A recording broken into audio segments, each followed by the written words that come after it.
Welcome back, everyone.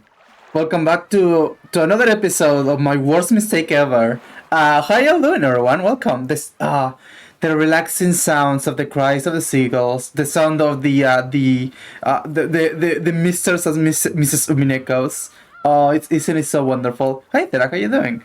So, hi everyone, welcome back. I'm gonna be completely honest. I don't remember exactly where we left off last time. I remember we did get to Rock and Jima. We did talk to most of the family. I don't remember exactly what we did last. But like we basically got introduced to like most, if not all, of the Oshinomiyas. So we know that something fucky is going on. We definitely listen to Grandpa Kinto yell about Beatrice because like that's all he does nowadays. Oh, Beatrice. So I mean, honestly, I would do the same. Yeah. Let's just wait a single further second. Okay, let's wait. What did it say? Episode 2. Wait, whoa. That's incorrect. Wait, that's the wrong one. Hang on. Go back. Hang on. Escape.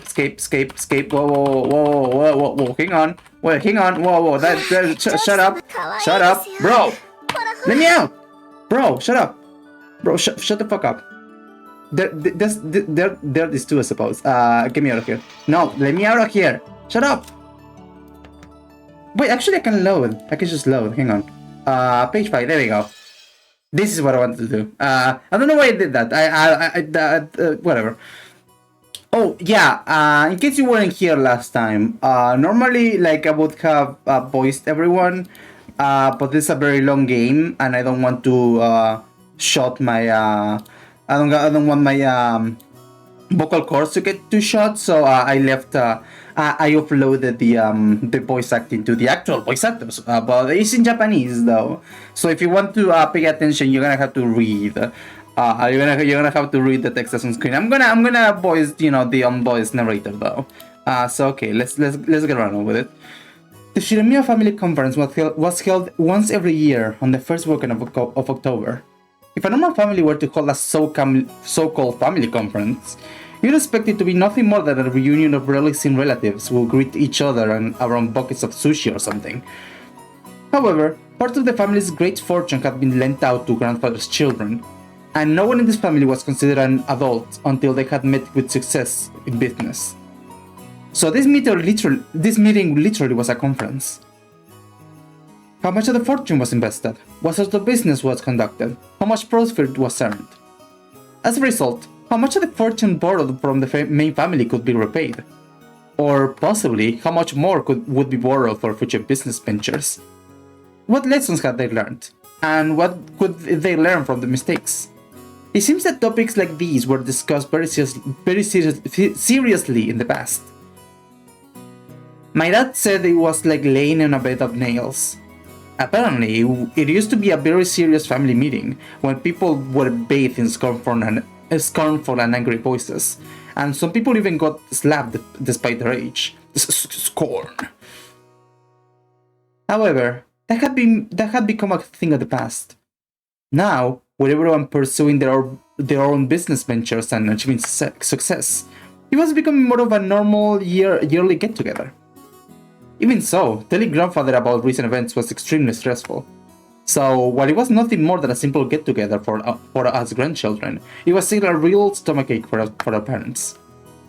The absence of the man who was the source of all this trouble, regardless of the reason, probably made today's lunch taste much more delicious. The phrase, "while the demon is not around, everyone can relax," comes to mind.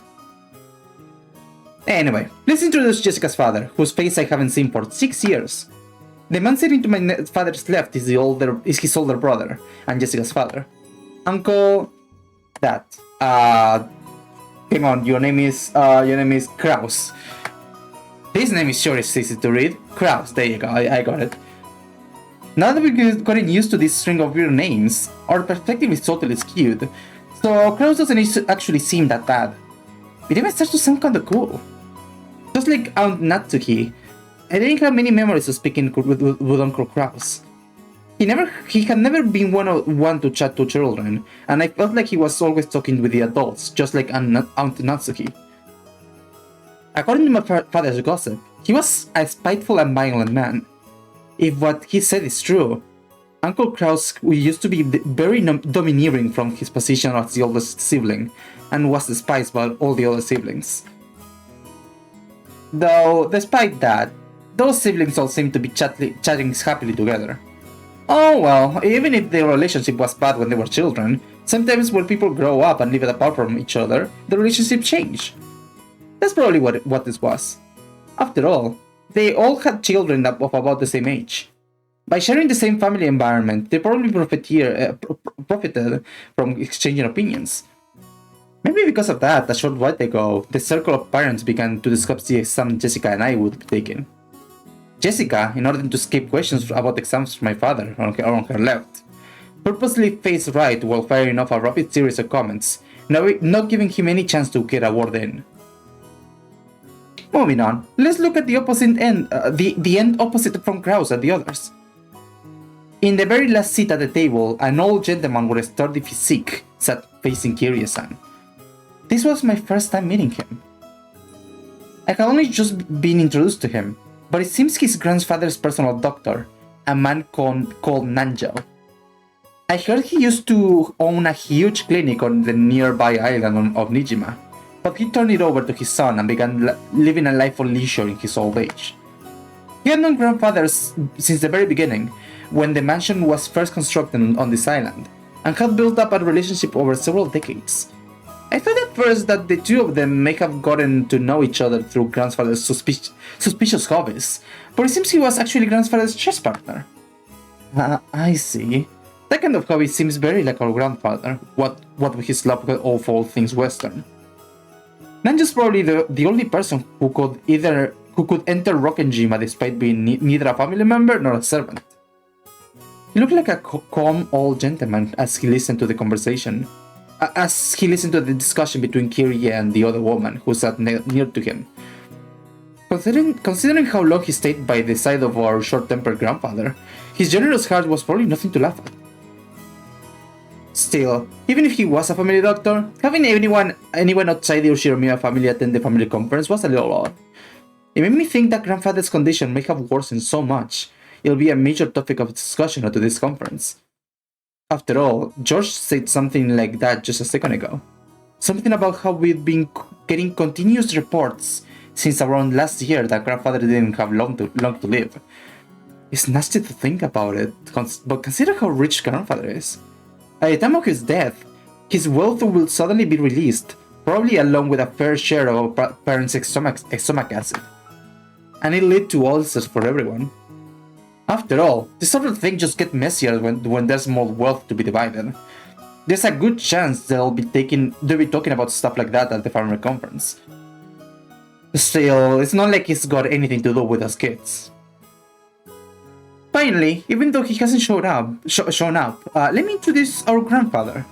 This bitch who keeps talking about some imaginary girl that keeps speaking to him on his dreams or something. I don't know. It's kind of weird. It's kind of you gotta log off. The person who should be sitting in that incipient chair is Sushiromiya Kinzo. It really sucks. Everyone Beatrice.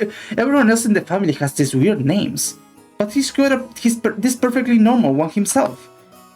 If only his name were written Kinzo, but he let us call him Goldfish or something. I don't know. I totally freak him out.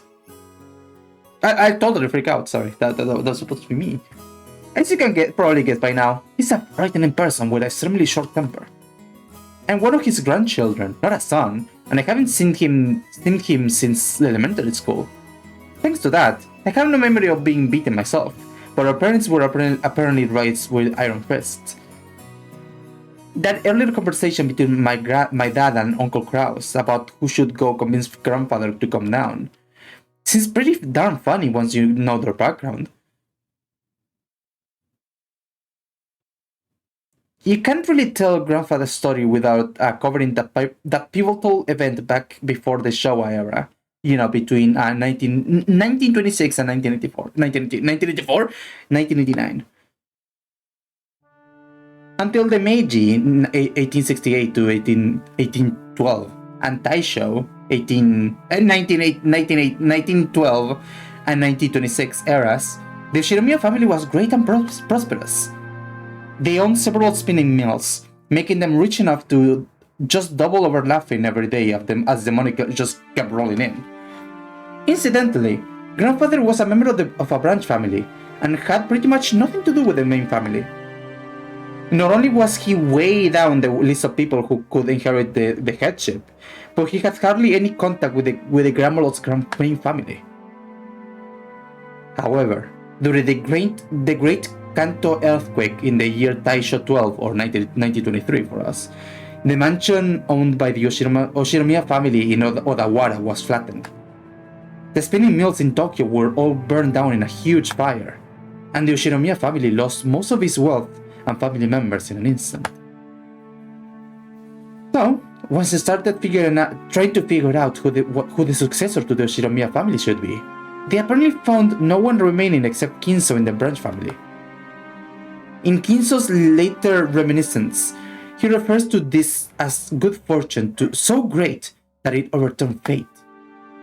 With that, grandfather's boring everyday life did at 180. He was entrusted with reviving the dying Oshinomiya family, which had nearly lost all its wealth. However, just because he had been entrusted with this task didn't mean he could accomplish it. Apparently, those around him weren't really expecting much.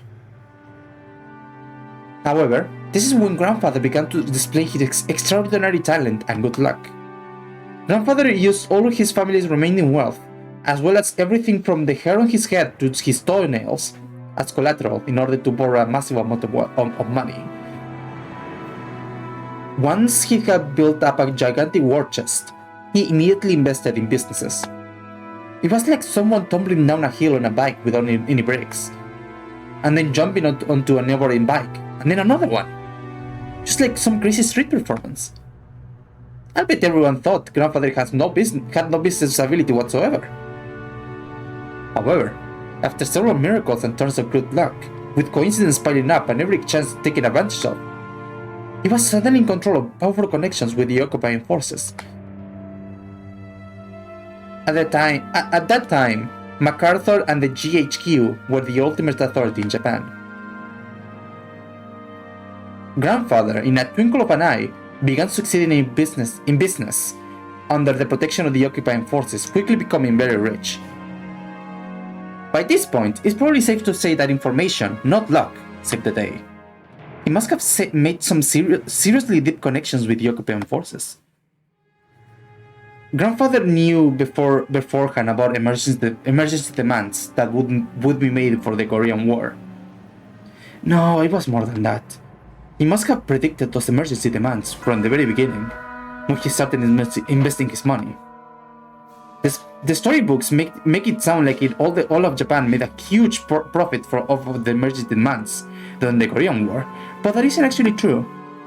Only a very limited number of the super rich played the money game and made an easy profit. Most of the citizens remained poor.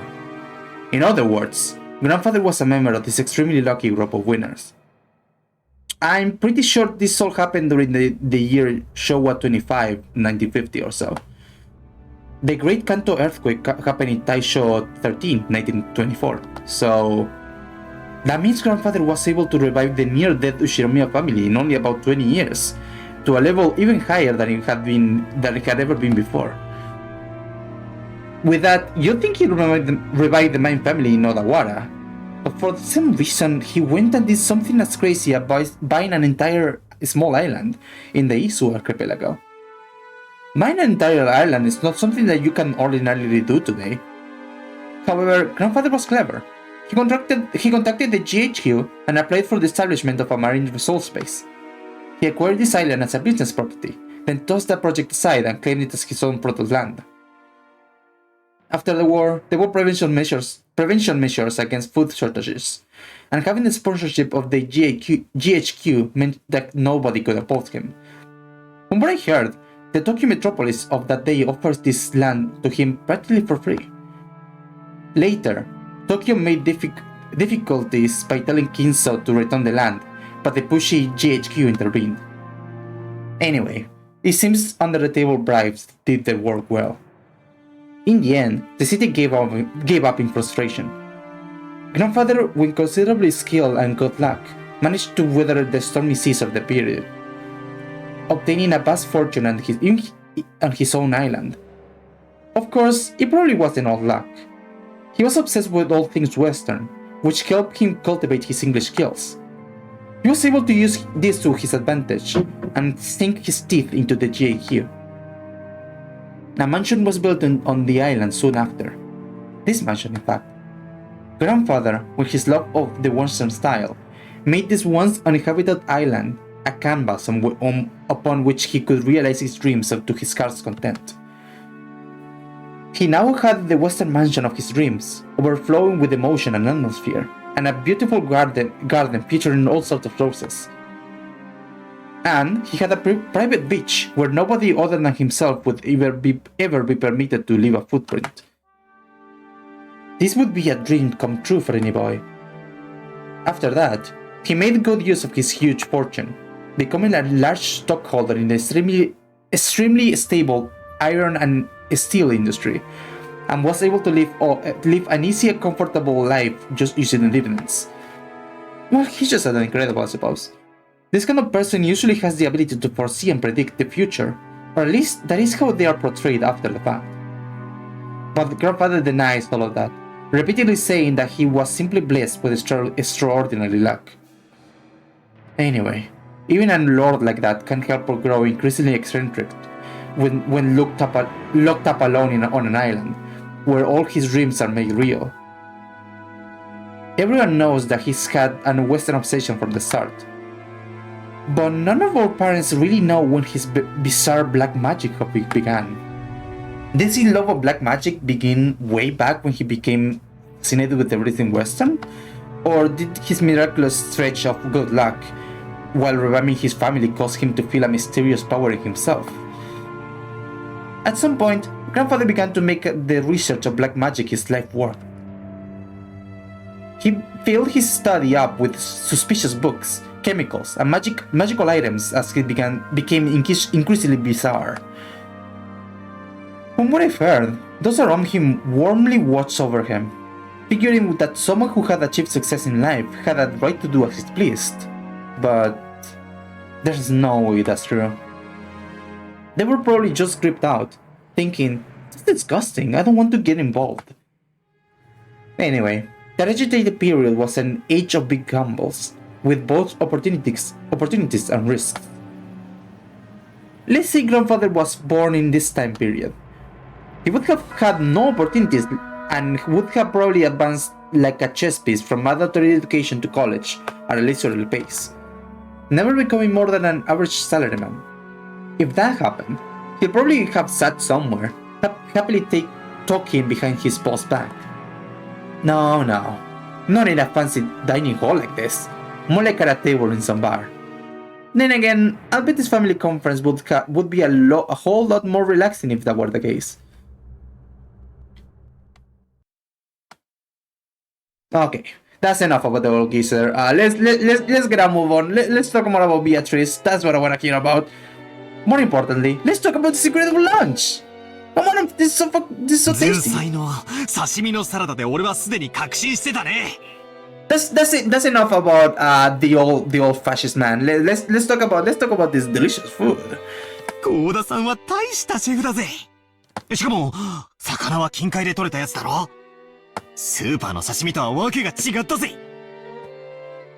おいおいよせよバトラー。Who would have thought so, right? That living in the middle of an island would give you access to some very fresh fish. 育ちがバレちまうだろうが。Everyone let out a big sigh, a big laugh. What did they say? Damn it! You say that even though you love those cheap club puffs. 僕も仕事の都合で珍しいところで食事をすることもあるけど、合田さんは多分その道じゃ少しは知られた人だったんじゃないかな。よくは知らねえんだけどよ。老舗ホテルでのれん分けだか派閥の分裂だかややこしいことがあってよ。Was Topcom complicated a long-standing hotel he used to work at? What with them opening a new establishment with the same name and breaking into factions? Huh? This is fucking... Now, why do you want to open a Krusty Krab too? For money! そのトラブルで辞めざるを得なくなっちまったんだってさ。それでその時、偶然、お袋が使用人の求人を出してたわけなんだよ。As Goda removed the empty plates, he began to recount his own bumpy past without losing his smile. 世の中というのは難しいものです。しかし、そのおかげでこうして今日、後宮家で再び料理人として腕を振るう機会を賜ることができました。大勢の方の笑顔も嬉しいですが、お仕えすると決めた限られた方々にだけ喜んでいただくために繊細なお仕事ができるのもとてもこれもすべて機会をくださった奥様のおかげです。Goda-san respectfully bowed his head toward Aunt Natsuki. 応募のあった中でゴーダが一番腕が良かったからです。Oh, I don't even like you, dude. You were like cool, I suppose. Your food is good, that's it. 客観的判断に基づくもので、市場はありませんので、感謝には及びません。I just did what I had to do, dude. I don't even like you. Damn. Why does Aunt Natsuki always have to sound so indifferent, Osakaya? If only she spoke with a bit more kindness, she might leave a different impression. It's because she's a rich woman, that's all. These bitches are pretty rich. Shannon-chan and Kumasawa-san entered from the hallway with a serving cart. 失礼いたします。Hi Shannon, I hope you're doing better, girlie. 本日のデザートに移らせていただきます。I hope people treat you better now. Goda-san and the others laid the beautiful adorned dessert out in front of us all. I guess it's true when they say you have another stomach for dessert. I thought I already filled up on delicious food, but as soon as I laid eyes on the dessert, my stomach started yelling more! More! M-O-R-E! I don't know much about desserts, but this looked really good. A white pudding-like substance was garnished with 2 streaks of red sauce. An elegant rose petals adorned the dish. Normally, during a high-class meal like this, you're supposed to wait for the chef to extol the virtues of this particular meal before eating. I can always eat more sweets after a meal. Like the other day, someone, I was in a restaurant and they offered me a coffee. We already had a Coke, so like I couldn't. And like they offered me like some dessert, but I truly couldn't. So like I guess sometimes, but not always. However, Maria was completely indifferent to strict rules like that. So she got excited by this beautiful and delicious looking dessert, jumping into the fray as soon as it was played before her. Aunt Rose scolded her, calling it bad manners, but George responded by saying, No, it's okay. こっちの酸っぱい。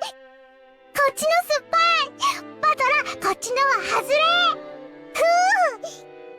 Maria exclaimed as she sampled the 2 colored sauces. なんだと？当たりと外れがあるのかよ。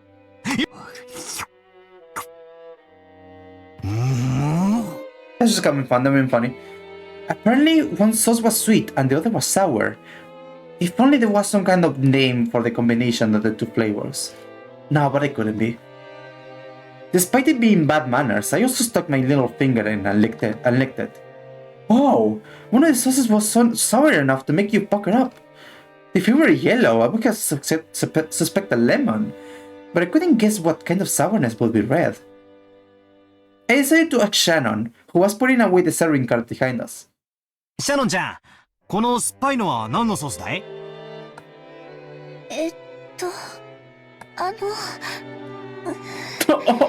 ？Oh no! Shannon-chan hesitated. Maybe her job was just to set the table, so she doesn't really know. Still, even considering that, she seems pretty stressed. Oh, the little blurbo. Maybe I shouldn't have asked. Or did they use some ingredient that we'd better off not knowing about? When Aunt Natsuki made a gesture that seemed to indicate an oncoming headache, Kumasawa-san, who was setting the table at the opposite seat, began to chuckle. 何の材料を使っていると思いますか？ Oh, strawberries? 驚きますよ。 Wait, this was like some kind of fish sauce, wasn't it? Like again, I'm not going exactly blind, but I think it was like some kind of fish sauce. 全然わかんねえぜ。というか、熊沢のばあさんがそういう笑い方すると不気味でならねえぜ。で、何なんだよ、正体は。内緒ですよ。お耳を拝借。Kumasawa-san leaned across from the other side of the table. I leaned forward myself when she asked. Their interests caught Jessica, George Aniki, and of course, Maria. Oh, their interests caught Jessica, George Aniki, and of course, Maria also put their ears closer. なに早くこの酸っぱいのはですね。実は。Yeah, that's what I thought. That's what I remember that サバ one. の絞り汁ですよ。 I remember this, yeah. サバ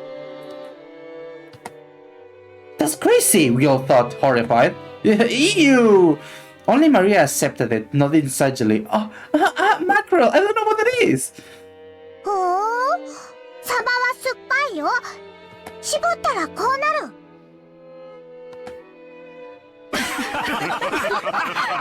I suppose. Why are you laughing? Why are you is that not?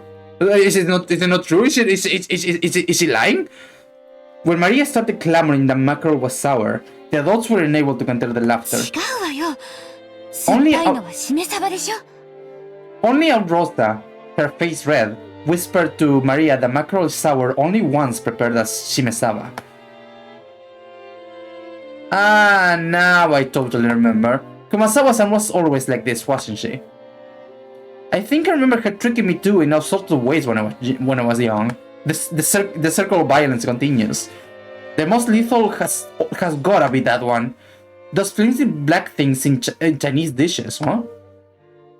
Oh, the kikurage mushrooms.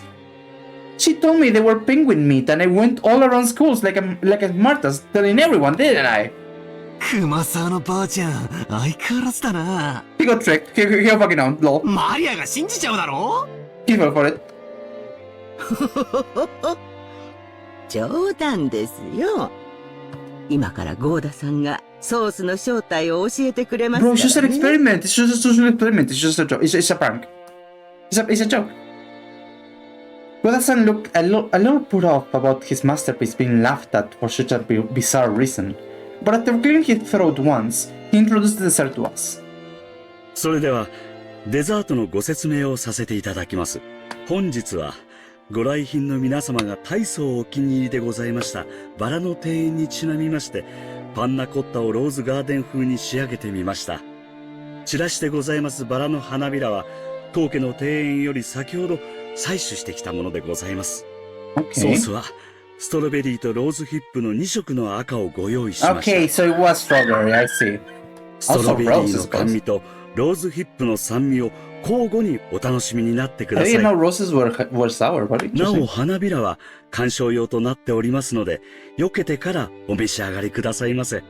それではどうぞ、お楽しみください。Whoa.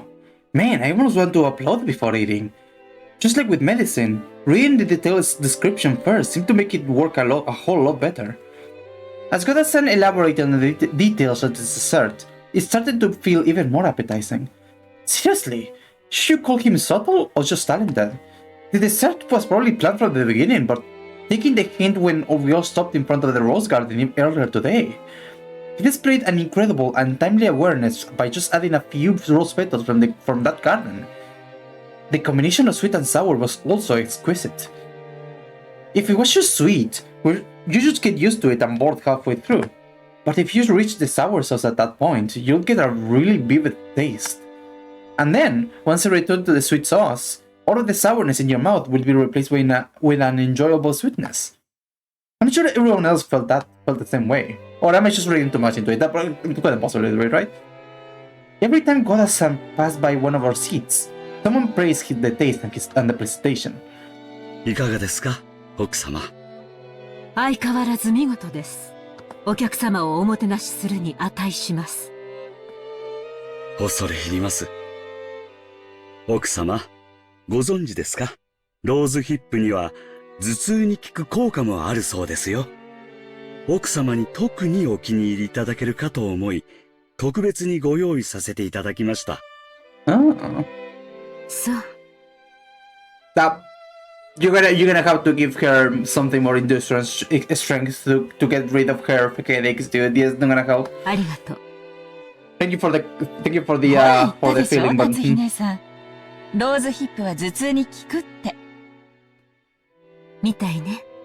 聞くといいんだけど。はあ、ゴーダさん、あんたには惚れるで。なあ、後であんたの待遇を聞かせてや。無理ならあんたの欲しい年収、指立ててくれるだけでもええんやで。oh, it's awful, sir. Have you seen this family? My goodness. あんたの腕が、この島だけで独占されとるのは人類の食文化に対する冒涜や。その腕、わしの会社で振るって、お客の皆さんを喜ばせてみる気はないかのう。秀吉さん、うちのゴーダを引き抜かれるのですか？これは困った。ゴーダの待遇をもっと良くしないと引き抜かれてしまいそうだ。そうした方がいいわね。じゃないと引き抜かれて、3食が熊沢さんのサバ料理にされちゃうわよ。これは手厳しゅ。すっかり根に持たれてしまいまして。Genuinely, how much is he being paid to live with his awful family to make it their meals? Not enough. Whatever it is, not enough. Everyone let out a huge laugh. According to Jessica, Kumasawa-san's macro jokes were a running gag that her parents had long since gotten used to. Kumasawa-san often claimed that macros had precious nutritional value, which could slow aging, make people smarter, and more. Supposedly, while it couldn't stop the outward signs of aging, it helped prevent aging on the inside. Your stomach is gonna love it. Since she was still spirited enough to tell this kind of jokes at her age, there must be something to that theory. それでは失礼いたします。夕食にはふるって、たくさんのサバ料理をお召し上がりいただきますので、どうぞ。期待してるよ。今晩はしめ鯖でキュッとしゃれ込みたいぜ。それは素敵ね。ついでに日本酒の美味しいのも出てこないかしら。ええ、ございますよ。六軒島名物のサバ焼酎なるものがございまして。Is that a reference to something? I don't get it, sorry. Kumasawa-san, together with Shannon-chan, bowed and pushed the serving cart away. It was pretty funny to watch Goda-san, who looked like his show had been totally stolen, explaining in a serious voice that we would probably be having calf steak for dinner. Guys, I made this meal, it was so tasty and you don't listen to me. Guys.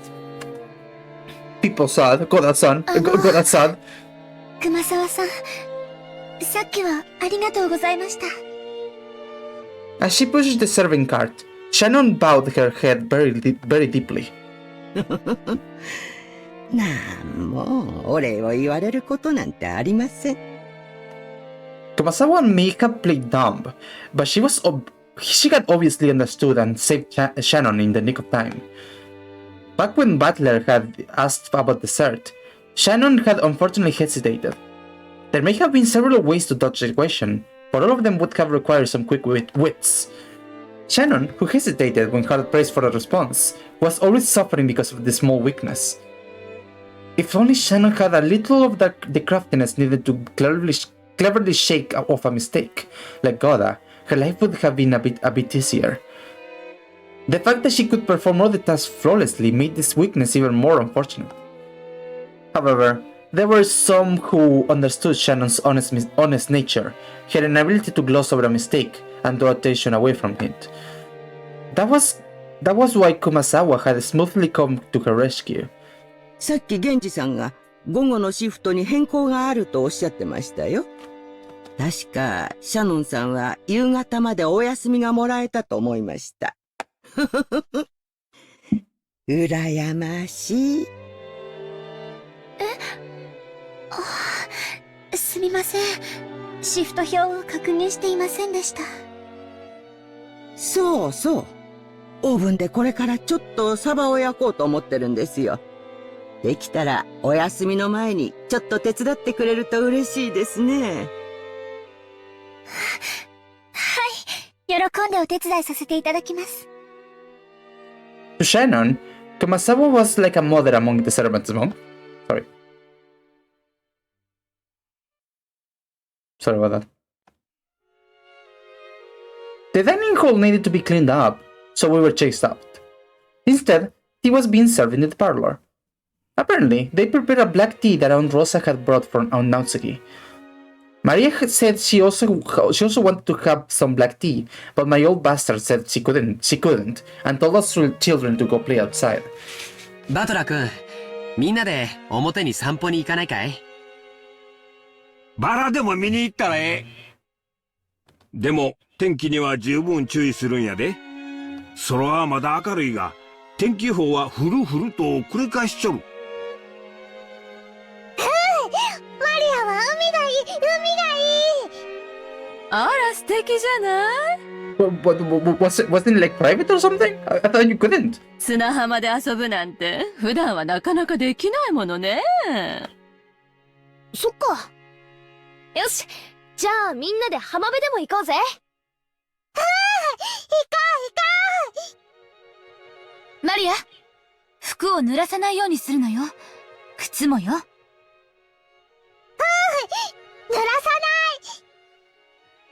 ない。素直で可愛い。I mean, it's raining. I don't know. It's gonna be complicated not get anything wet. バトラ君、マリアちゃんの面倒、ちゃんと見てあげてね。おうよ、任せろ。Do you have like an umbrella or something? おう。お前も切り絵に頼まれると素直で可愛いじゃねえか。たまには俺の言うことも素直に聞いてみろよ。Because fuck you, that's why. You're mad. Get out. まっぴらごめんだぜ。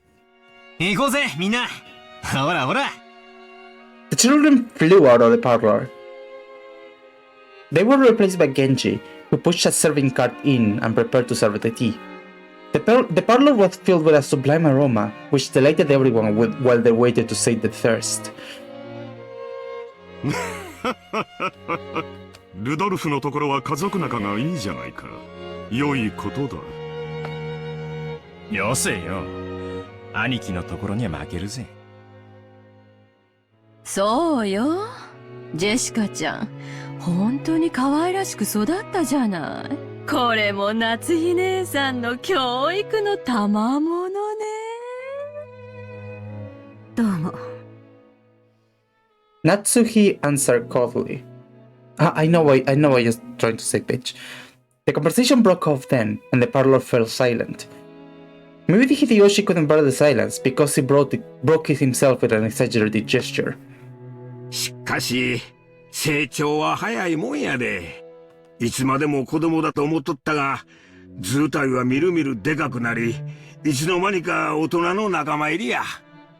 バトラ君なんか見違えたで。体は大きくなりましたけど、まだ子供です。うちの主人も、未だに子供ですけれど。子供と大人の境ってどこなのかしらね。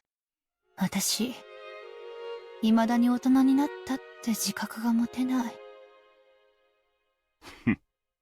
情けないじゃないか。一児の母の言うことではない。そうね。私たちももう子供じゃない。大人同士よ。だから感情的にならず、知的な会話をしたいわね。I just wish we could talk with facts and logic for once. I keep having to talk with you emotional creatures and it drives me insane. Or it drives me what's like insane but like logical. Whenever I smiled with a sharp sarcasm, everyone seemed to get more tense. It felt as though that pleasant tea aroma had been tossed out of the window. 知的な会話なら昔からいつも心がけているじゃないか。お前の嫌味は時に的を外している。昔から変わらない。昔からいつもですって？あらあら、その言葉をきれいに放送して、何十年か前のこの部屋に届けてあげたいわね。What are you trying to say? You try to be intellectual. You're a fucking dumbass. What are you talking about? ねえ、ローザ。Rosa gave a big smile. She knew that whether she agreed or disagreed, she heard the displeasure of one of her siblings. It was a bit of a worldly wisdom that had been essential for someone growing up as the youngest sibling. よせよ、姉貴。ガキどもがいない間に本題に入ろうじゃねえか。それこそ知的な話よ。As Rudolph glanced over the faces of all present, some let out a slight sigh, and some let a small look of resignation across their face. They were approaching the unavoidable. True agenda. 去年の時点で余命3ヶ月だったんだ。ってことは、すでにマイナス9ヶ月ってことじゃねえか。いつお迎えが慌ててすっ飛んでくるかもわからねえ状態ってことだぜ。当主様は今でも健在でおられます。このような不穏当な話を日も明るいうちからなさろうとするなど、ルドルフさんの正気を疑わざるを得ません。だがな、夏日さん。こういうしょっぱい話はいざことがあってからじゃ遅いんや。今が元気だからこそ余裕あるうちにしとくもんなんやで。これも財産のエチケットみたいなもんや。諸君の関心は親父殿のようじゃないか。南條先生、あなたから説明してくださいませんか。彼らもそれをお望みらしい。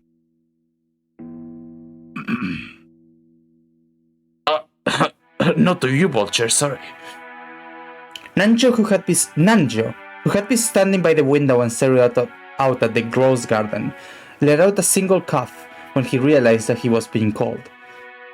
南條先生、お父様の具合はどんな感じなんですか？まずはじめに、私が去年申し上げました余命3ヶ月という言葉が一人歩きをしているようですので、その言われずともわかるわ。No, I'm going to interrupt you now. 余命というのはあくまでも見込みであって約束ではないとおっしゃられるのよね。さようです。ですから皆さんからたびたびお尋ねを受けますが、いつ亡くなるのかということは決して断言できないことなのです。人の命は体と心に支えられております。体が弱れば危うくもなりますが、それを補う心の強さがあれば小康状態を維持することもあるのです。In other words, that bitch refuses to die. Listen, I tried.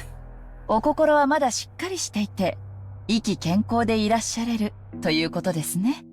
キリエ、すまんがしばらく黙っててくれ。Hello? ごめんなさい。でも okay? さようです。金蔵さんの体はすっかり病魔に蝕まれております。ましてや、あのような強いお酒をたしなまれ続けては、とても。崖っぷちなのも酒のせい。ながらえてるのも酒のせいか。酒豪の親父らしいね。それで先生、もちろん見込みで結構なんですけども、お父様、来年の今日まではさすがにどうかしら？当主様に対してあまりに無礼な質問です。Natsuki jumped on Eva, not even bothering to hide her astonished expression. Just fucking genitive freak, just fucking. It's the fucking Bender from Futurama. He runs on alcohol. There's no blood on his body. It's all just pure booze. Eva stared back daringly, but Hideyoshi realized what was going on and tried to smooth things over with a forced smile. ああ、夏日さん、カニーナ。Oh, please forgive me, wife. She doesn't know what she's saying, please. エヴァ、お前も少し言葉を選ばんか。Not the wife, I'm ご alright, めんな guys. さい。お父様の容体が気になって仕方なかったもので。そうですか。それは気づきませんでした。南條先生、聞かせてやってください。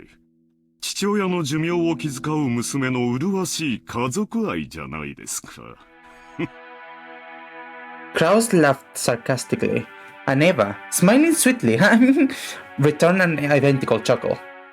The smile so sweetly and serenely at you. かという質問ですが。Smile so sweetly at you while I ask how long you have to live.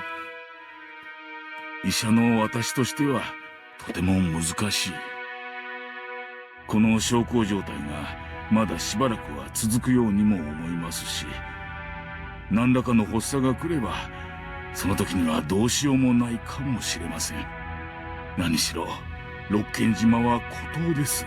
I mean, to be fair, he already has a ton of fits. Have you seen how he started like just yelling about Beatrice? Like,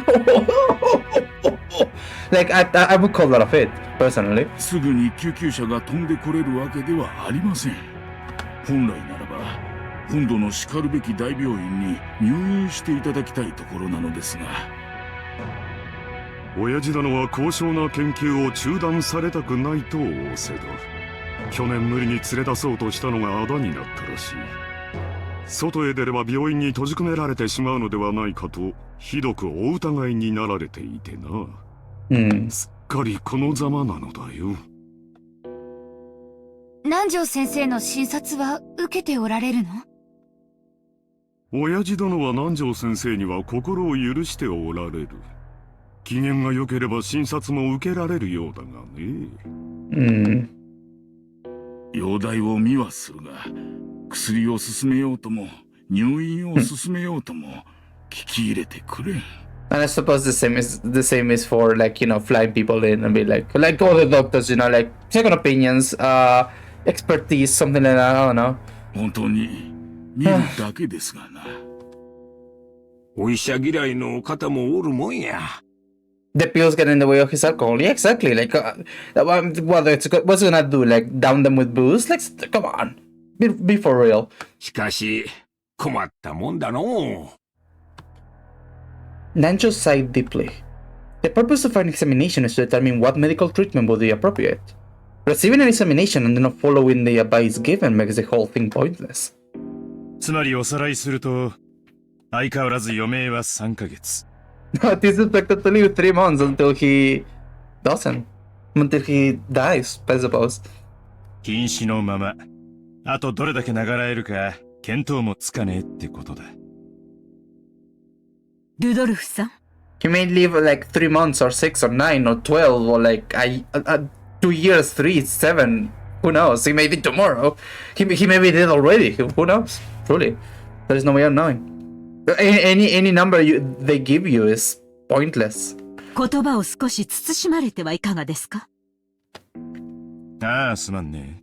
昔からこういう口の聞き方なんだ。勘弁してくれ。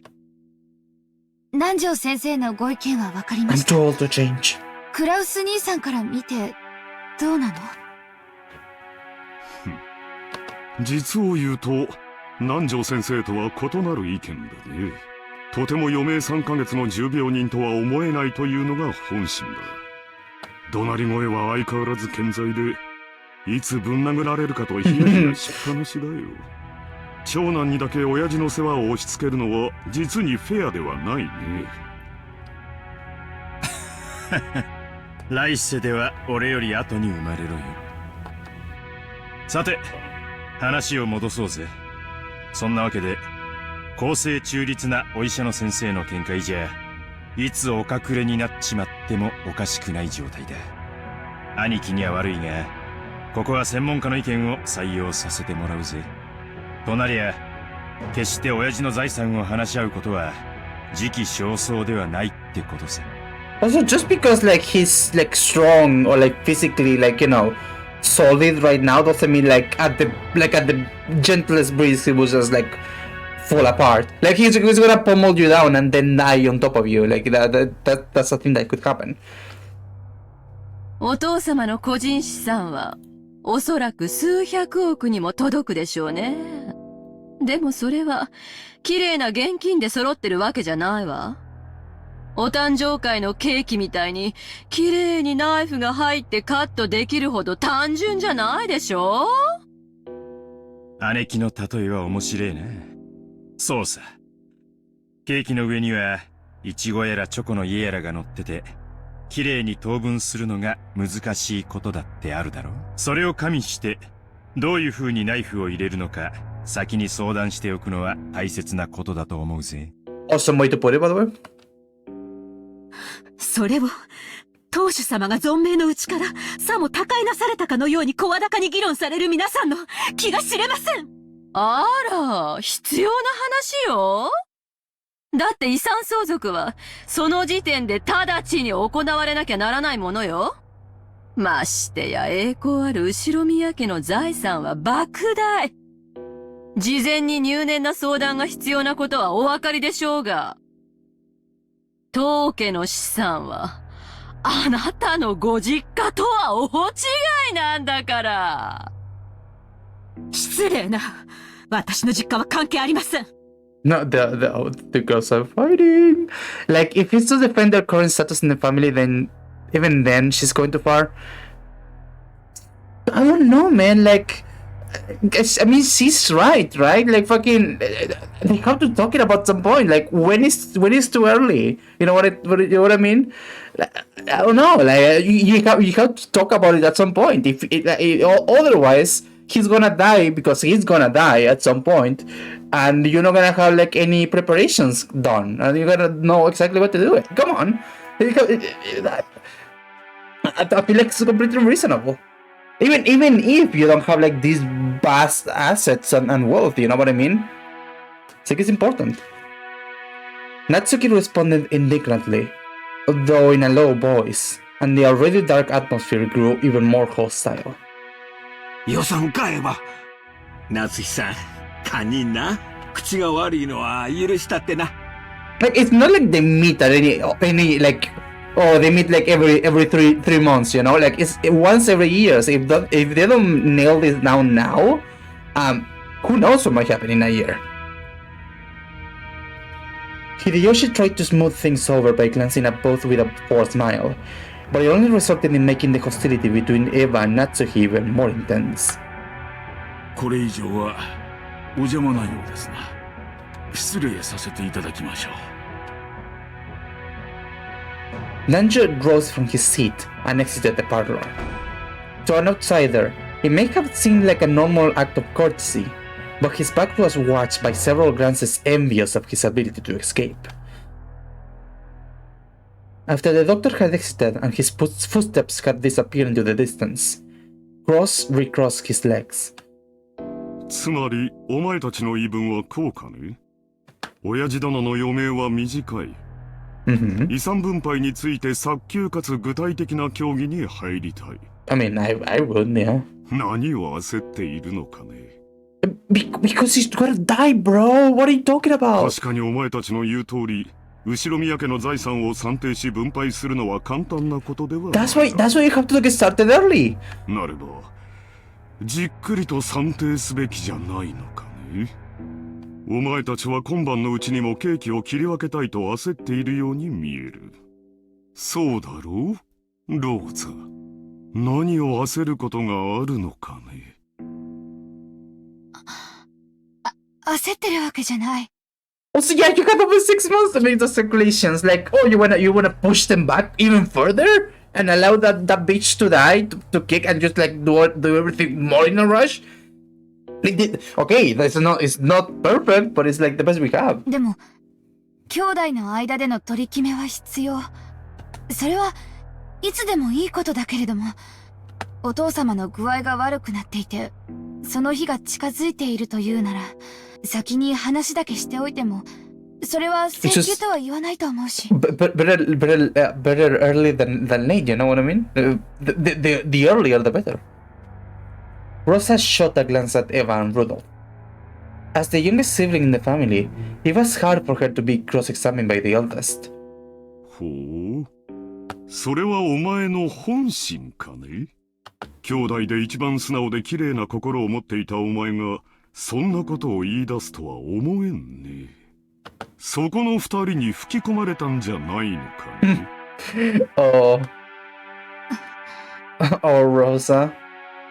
よせよ、兄貴。I mean, she's like right though. Like she's right, but oof. ローザだって兄弟だぜ。親父の遺産に公平な権利がある。関心を持つのは当然じゃねえか。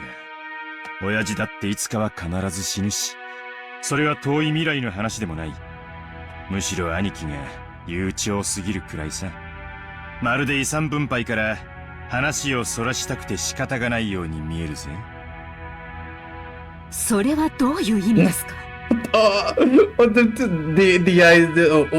主人にやましいところがあるとおっしゃいたいのですか？まあ、夏井さん。Oh, the girls are fighting. 話は聞いておくなあれ。兄さん、今は大変強気だそうじゃない？そうよね。去年以降、空前の好景気で円は上がる一方、ドルが100円に至るのだって夢物語じゃなさそうよ。それに、与党は来年頃に保養地整備法を成立させようって言うじゃない。今や日本中のリゾート開発会社がどれだけ軍資金を集められるかって奔走してるところよ。This is a place in the 80s, right? I think it's like 1985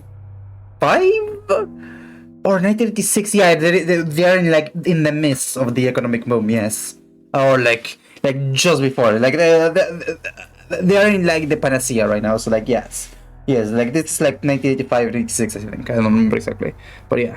There are a lot of stakes here. 詳しいじゃないか。これから日本には空前の好景気が訪れる。親父殿が後宮家を再興した時と同じくらいの大規模な需要拡大の時代がね。日本国民は死に物狂いで働き、高度経済成長を実現して世界で一番豊かな国民となる。国民の消費は増大し、それを回収できる施設があぶく銭を手にする時代になったのだよ。今や国民のニーズは3種の電化製品ではない。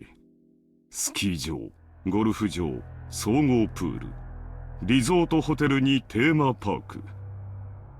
数年前に開業したデルゼニーランドには行ったか？ Dude, I've heard of that one, yeah. I've definitely gone to Disneyland. 素晴らしい遊園地じゃないか。Hang on, sorry. Give me 1 second.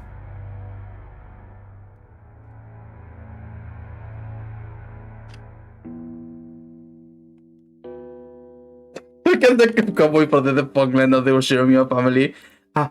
This is the story of how Cross Shiromiya took the Ushiromiya wealth and ran it into nothingness. Here's the story of Disney Park. Also, I don't remember what I'm sorry, I don't remember what the Pongland sounds like. I'm sorry, that was like a terrible reference. かつて家族を顧みずに滅私奉公することだけが美徳だった時代はもはや終わろうとしている。我々は世界で一番豊かな国民として、ようやくそれを享受できるようになったのだよ。クラウス兄さんの読みは大したもんや。わしも数年前に聞いた時はそんなアホなと思ったわ。でもな、G5 のプラザ合意聞いてから変わったんや。円はみるみる強くなり、地価はこれから天井知らずに上がるやろ。Also, this is like around the time that Yakuza 0 takes place as well, right? Like just about. So like, wait, no, that's like the 90s, but like there is also like talks about like real estate booms and shit like that. So like it's like interesting to see like all these concepts like merging and like, you know, being thrown about in the same like pool. So it's really neat. 日本が世界経済の中心になる日も遠くはない。兄さんは時代を見る目のあるお人や。それだけは間違いないで。秀吉兄さんに同じだ。兄貴は10年越しで時代を読めてるよ。その嗅覚は親父譲りだろうな。大したもんだぜ。だが親父と違ってちょいと見通しのタイミングを読み違っちまったところはあるよな。兄さんは必ず日本が好景気を迎えると信じて、あちこちにリゾート計画を起こし、その兄さんの読み通りの時代は確かに訪れつつあるけど、その時期を読むことには失敗したわね。I mean, like, yeah, right? Because it's supposed to be like we said, like Yakuza Zero takes place in like the 90s, right? Just about. So he may be off for like a few years, but like a few years is like very big of a time stamp, of a time span in like real estate. 早すぎたのよ。そして焦って清算して、結局は傷口を広げたわ。本当に嗅覚が当てになって好景気が訪れることを読めていたなら清算するわけない。これって、兄さんが自分で自分の才能を信じてない証拠じゃないの？失礼な。主人を侮辱するつもりですか？ Natsuki's forehead creased as he rose from the sofa. Eva, paying this no heed, stared at Kraus with a confident smile. Kraus, who also maintained his confident appearance, told Natsuki to sit down. よさないか、夏日。昔からこういう言い方しかできないやつだ。少し落ち着きなさい。また頭痛に触る。兄さんに才能がない証拠は、私たちのすぐ近くにもあるわよ。だって兄さん、この島をリゾート化するって張り切ってたじゃない？素敵なリゾートホテルも建てて、庭園も綺麗に整備。私は素人だからわかりかねるけど、相当のお金を使ったんでしょう。だから何だというのですか？主人の事業はあなたとは関係ありません。いいや、そいつは違うぜ、夏日さん。六軒島は兄貴のものじゃない。親父のものだ。もちろん建てたホテルは兄貴のものだぜ。How do you expect that to shake out, you know? なんなら、俺たちは今夜の宿泊料を払ってやってもいいさ。な、ローゼ。それは、まあ、持ち合わせで足りるなら。リゾート化できればこの島の資産価値は上がる。支出がかさんだことは事実だが、未来に大きな収穫を期待できる。Guys, you just give me 2 more years, okay? Just give me 2 more years, and the hotel, the island will get on the map, and the hotel will be booming, and we will have like 10 million people in here, okay? And then we're gonna make so much money that we don't need that anymore. And okay, guys, it's gonna be okay, okay? Guys, just trust me, just 2 more years, okay? Just 2 more years. そうなれば、結果的にお前たちにとっても有益なはずじゃないか。I call it Action Park. それはわかるわよ。この島の価値が上がればそれを遺産分配する時の私たちの取り分も増えるもの。もちろん、島や屋敷を4分の1ずつ切り取れとは言わないわ。それを算定したお金で解決してくれればいいだけの話よ。そこまで分かっているなら、私の事業に何の不満があるんだね。不満じゃねえさ。不安なのさ。第一兄貴、あのホテル、いつになったら開業するんだ？ Well, I mean, there have been some setbacks, and as you know, that isn't dead yet, so that may be a little bit of inconvenience, you may say. このままじゃ、俺たちの手垢だらけになっちまうぜ。そうよ。大切な商売道具でしょ？確かに開業するまでずっと鍵をかけておくわけにもいかないわよね。少しは使って風通しを良くしないと建物は傷んじゃうもの。でも、私たちが年に一度泊まるだけのゲストハウスって言うんじゃ、ねえ、ローザそうね。あんなに素敵なら、オープンしたらさぞや人気が出るでしょうね。ああ。 I always forget that the guest house is supposed to be like part of a bigger complex, like a hotel, like. あなたが前に言ってたホテルって、ゲ I ストハウ always, スのことだ I ったよね。 always forget about that. 立派なもんだろ It's kind of a bizarre fact. ローザの言う通り、オープンできたら人気が出るだろうよ。The lodging they had been guided to wasn't originally intended to be served as a guest house. It was originally constructed as a resort hotel. However, even though it was built 2 years previously, there was still absolutely no prospect of reopening. 兄さんのいつもの事業と同じよ。着目や企画はご立派。そしていつも途中で立ち行かなくなって何も回収できずに終わる。この島をただ住むだけにしか使わないのはもったいないって兄貴の着眼は立派さ。そしてリゾート化してマリンスポーツやらフィッシングやらハネムーンやらを誘致して盛り上げようってのはなかなかいい絵だったと思うぜ。俺だって長男だったならこの島を何かに有効利用できないかと頭をひねったに違いないさ。でももう出来上がってから2年も経つのよ。2年経って未だに開業のめどはつかないの？ Why though? What's holding him up? 任せてる管理会社はどこ？失敬な。それは主人の手落ちではありません。Oh. 主人の仕事を受けよう会社間でトラブルが生じているだけで、うちはあくまでも被害者です。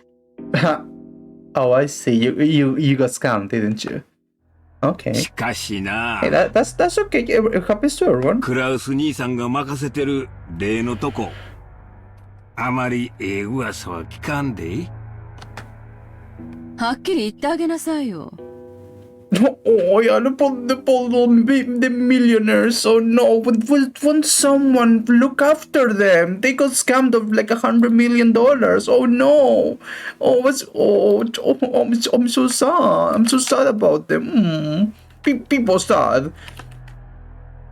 Maybe do some research before contracting a company. I don't know. 不払い横領トラブルで計画が空中分解しちゃったって話。私た裏も取れてるんだから。何の裏だか存じませんが、事実無根です。観光業への新規参入には方々への根回しが必要になります。相手が信用に足りるかを測ることも大事です。それに手間取っているだけに過ぎません。ホテルの完成が早すぎて勇み足になったことは認めよう。だが維持費がかかってるわけじゃない。やがて大きな意味を持つ布石だ。嘘つけよ。Oh, 生産したくても売れないだけで。観光ルートの確立してない何もない離島にやたら豪華なホテルなんて買い手がつくわけもねえさ。それに事業に集めた融資はどうなってんだよ。維持費はかからんでも返せん借金は膨らむ一方や。すまんがクラウス兄さん、この島の開発計画の話ちょいと調べさせてもろたんや。I'm sorry, but L plus ratio plus also I looked at your financial statements. 正直こっちもええ話は聞かへんのや。秀吉さん、確かに今の財政状況だけを見たらそういう印象を持たれるかもしれない。だがこれは先行投資なのだよ。I just need 2 more years. I just need 2 more years and everything will be fine. And hunky dory. その読みを誤り、これまでに多くの負債を生んでしまったことは認めざるを得ない。だが、ようやく時代が私に追いついた。これまでに失った分はすぐに取り戻せる。I just need to keep gambling, guys. It will be okay. これまでの投資だってやがては私の元に戻ってくる。I just need one more spin of the roulette and I'll get everything back. そう例えるなら、放った稚魚が鮭となり、肥えて帰ってくるようにね。それは認めるで。これからリゾート業界は空前の好景気を迎えるやろ。これまでの負債を埋められるほどかはわからんが。だがな、クラウス兄さん。これまで散々負け続けた兄さんが、どこから軍資金を調達したっていうんや。それも半端ない軍資金や。あれだけの穴を埋められる軍資金やで。秀吉さんは何をおっしゃいたいのですか？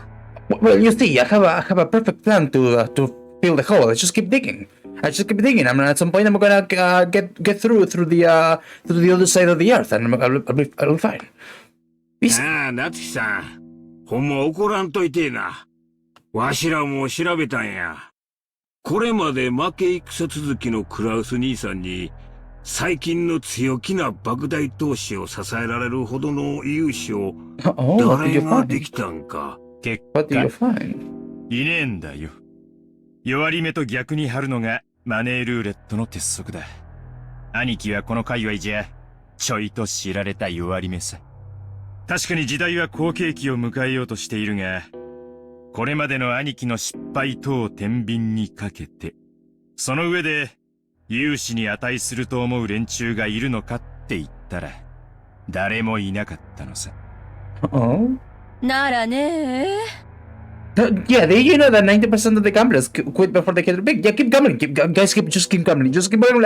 We're gonna get everything back. We're gonna be so cool. そのお金を、どてことになるのよ。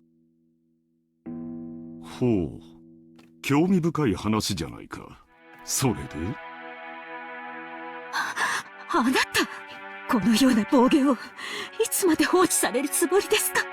Do you think she knows? Maybe she doesn't know. 座れよ、夏日さん。Wouldn't that be funny? 単刀直入に言おう。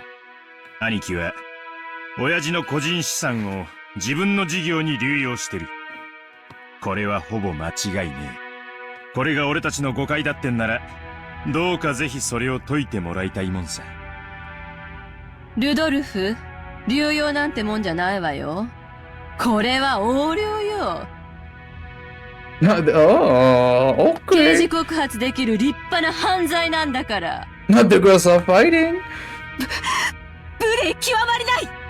仮にも後宮本家跡継ぎの後宮クラウスに向かって信じられない暴言です。暴言じゃないわよ。図星でしょ。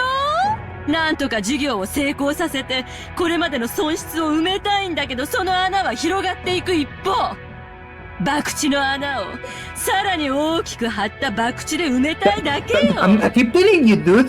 90% of gamblers quit it before they get it big. If you just keep gambling, it's just whatever. その軍資金がすぐ近くにあったならはっきり言うわ。兄さんがしているのは横領よ。お父様に対する裏切りよ。叱るべき決着がついた後には司法に委ねることになるでしょうね。そんな輩に後宮本家跡継ぎを名乗らせるとお思い？ユニコと書いて。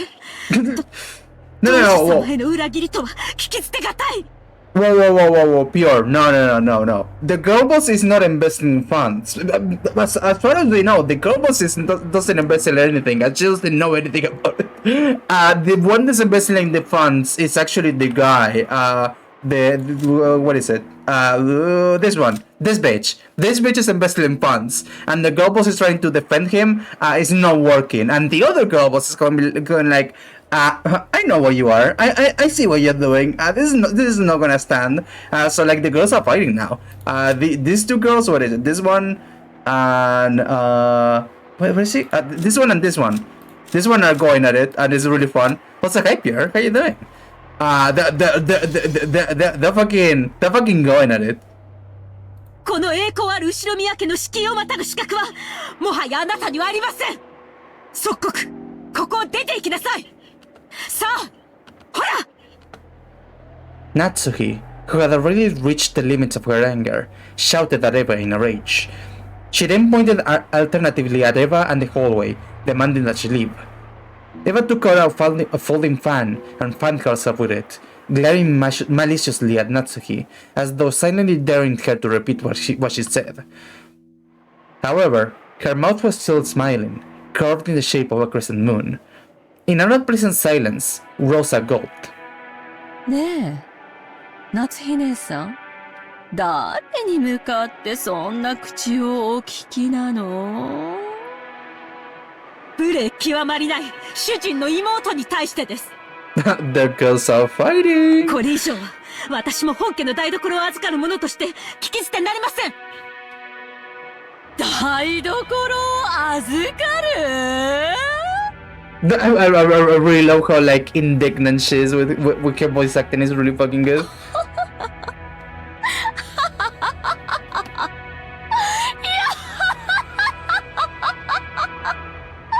黙るがいい！この名ばかり女房が！ Eva folded the fan with a snap, and rose to her feet energetically. Okay! Compared to the elegance and playfulness she'd shown until a second ago, she was now unimaginably aggressive. バカバカしい！お前が下がりなさい！この後ろ宮エヴァに！当主様の左肩を許されている後宮家序列第3位のこのエヴァに下がれと？身の程を知りなさい。そしてお前のそのみすぼらしい姿を鏡に映してみるがいい。お前の服のどこに翼が？どこに片翼のわしが許されているのか。貴様など後宮家の跡継ぎを残すためだけの存在じゃないの。Oh yeah, by the way, misogyny like the whole game by CW's. 身の程をわきまえるがいい。このゲス女が。Eva's face twisted hideously as her words gouged into Natsuki's heart like talons, wrenching at it. There were 100 ways Natsuki wanted to respond. However, her anger and sorrow crushed her throat, and none of those words managed to make it out of her mouth. Oh yeah, no, that's the thing, right? Before she's a woman, she's rich. So like she will pull out the misogyny card if she needs to. They are not our allies. That's the thing. They will pull it out if they need to. If they need to defend their status. So that's a very important distinction. Her anger had nowhere to go, and became a single hot tear that slowly dripped down. 何か言い返したいなら、どうぞ言い返し、ほーら。Eva faced her with a provocative gaze. However, Natsuki could do nothing but tremble, her clenched fists quivering. Kraus quietly broke that powder keg tension. There we go, Jesus. 夏日、席を外しなさい。頭を冷やすといい。Natsuhi, resenting the fact that her husband had not come to her aid, shifted the focus of her attack. あなたはさっきから何を言われているのか分かってるんですか？この人たちはユニコと書いてあなたのことをお父様への裏切り者呼ばわりしているんです。私たちが後宮家の栄光を守り。Oh my god, she said a lot. Hang on. お父様からそれを受け継ぐため、日々高潔であろうとする全ての努力をないがしろにして踏みにじる。あなたもあなたです。どうして言い返さないんですか？あなたが言い返さないから私が言い返しているのに、さっきからあなたは私に任せっきりで、その私に頭を冷やして来いなんて言うんですか？いつも私ばかり。私はいつも真剣にこの家のことを考えているのに、それは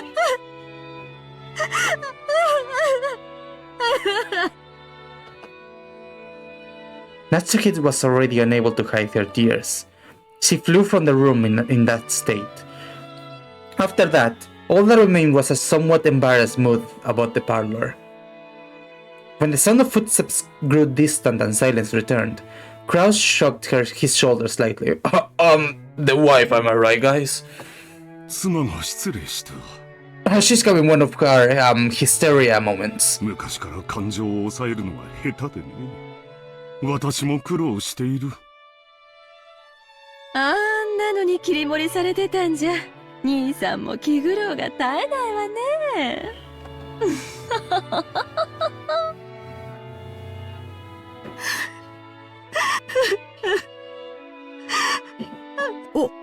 奥様。何でもあります。下がりなさい。Natsuki. Oh, sorry. Sorry, hang on. She got stuff to say still.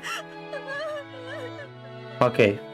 Natsuki flew into her room and threw herself onto her bed, lamenting.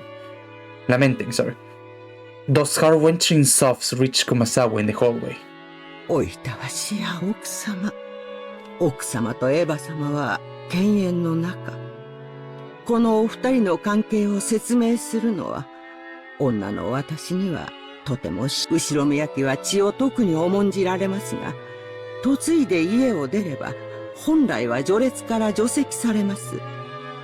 ですから、エヴァ様も本来は秀吉様とのご成婚の際に除籍されるはずだったのです。ところが、これは誰のせいでもありません。ましてや、奥様のせいであろうはずもありません。神様の気まぐれとしか言いようがありません。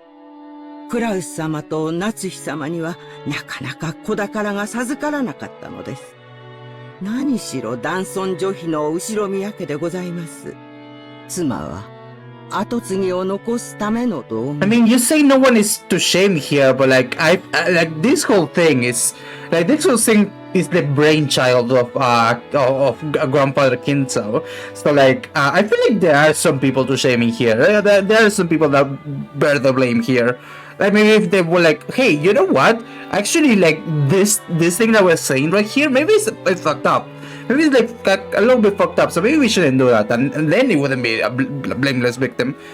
その妻が唯一の役割を果たせないのなら、もはや人間扱いなどされません。Sure. 当時の奥様が親方様からどれほど責め苛まれていたか、思い出すのも苦しゅうございます。そんな中、エヴァ様に秀吉様とのご結婚の話が持ち上がりました。エヴァ様は狡猾でした。奥様がいつまでも身ごもられないことにつけ入って、親方様に取り入ったのです。入り婿を取って自分が跡継ぎを産むと吹き込み、ご自分の席を後ろ宮家にとどまらせるよう認めさせたのでございます。後ろ宮家に嫁ぎ、外様扱いの奥様と入り婿を取る形で血族として残ったエヴァ様は、後ろ宮家の序列の中では雲泥の差。しかもエヴァ様は先にそれも男児をご出産されております。どれほど奥様の立場がエヴァ様の前で弱いものであったか。奥様にとっては、もし自分がすぐに解任することができれば、エヴァ様の入り婿など親方様に認めさせずに済み、今日のエヴァ様の増長を許さずに済んだだろうという悔しい気持ちがあるに違いありません。しかし、それは奥様のせいであろうはずもない。すべては気まぐれな神様とジェシカさんをお届けすることが遅れたコウノトリのせいなのでございます。All the blame lies within Kraus and his beta male mannerisms. だからといって奥様にはそうと割り切れるはずもない。ただただ妻としての責務を全うできなかったことに、女として悔し涙をこぼすしかできないでしょう。はあ、おいたわしや。私には何もできず、こうして物陰から見守ることしかできないのです。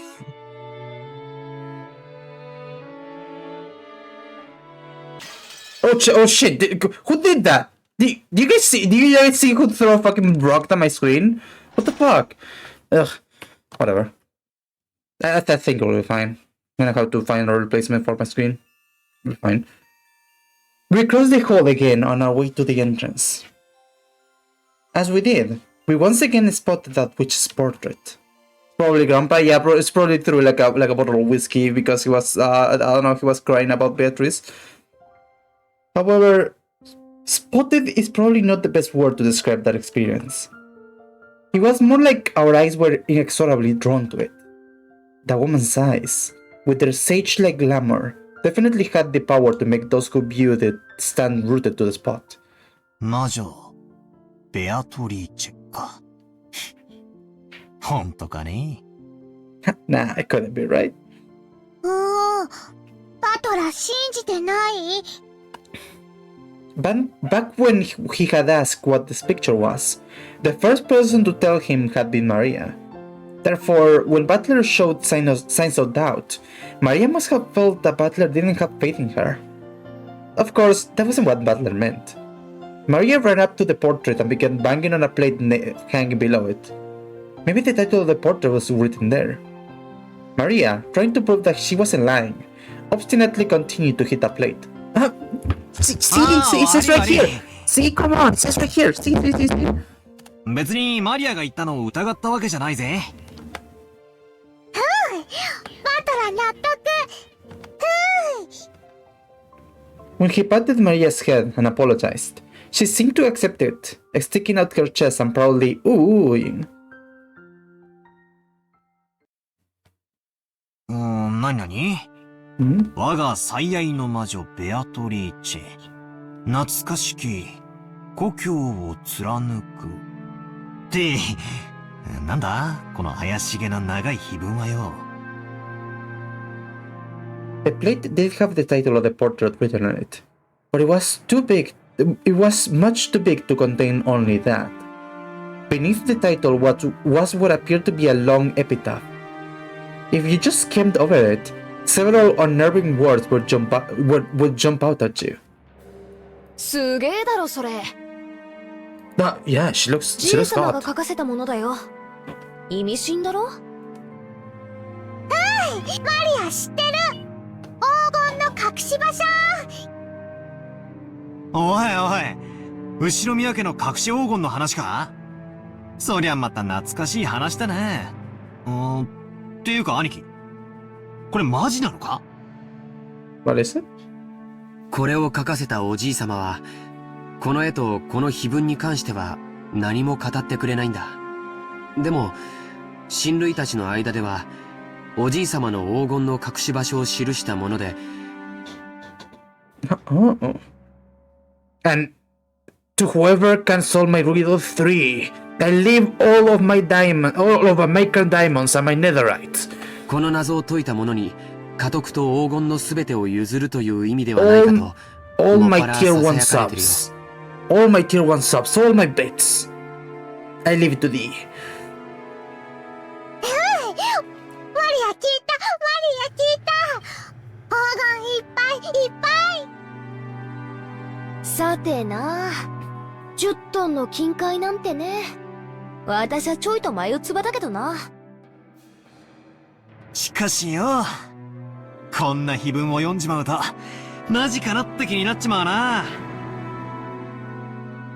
I think I already explained grandfather's upbringing, but let me also mention the Oshiromiya family's legend of the gold. Grandfather succeeded the Oshiromiya family after it was destroyed in the Great Kanto earthquake, and by successfully riding the stormy seas after the war, he managed to accumulate great wealth. That much of the story everyone knows. However, this is where the strange part begins. Part of it involves grandfather's black magic obsession, so its credibility is extremely low, and also I am not 100% sure if this is the case, but I think this is where the fascism trigger warning starts. So just in case, I'm not sure. I'm not sure if it's relevant here, but I think so. So like just in case, it shouldn't be too bad. It shouldn't be anything overtly awful, but just in case. Anyway, part of it involves grandfather's black magic obsession, so his credibility is extremely low. But, wait until the end before you doubt or make fun of it. After the war, grandfather correctly predicted what the future would hold, and won in a huge gamble, accumulating a vast store of wealth. But there's a mysterious legend about how he gained his initial funding. Grandfather came from a branch family and had no connections in the business world or the financial world. Even though he later built connections with the occupying forces, he supposedly started as an anonymous person who hadn't yet gained anyone's trust. It takes trust to gather money. There's no way anyone would lend money to someone they didn't trust.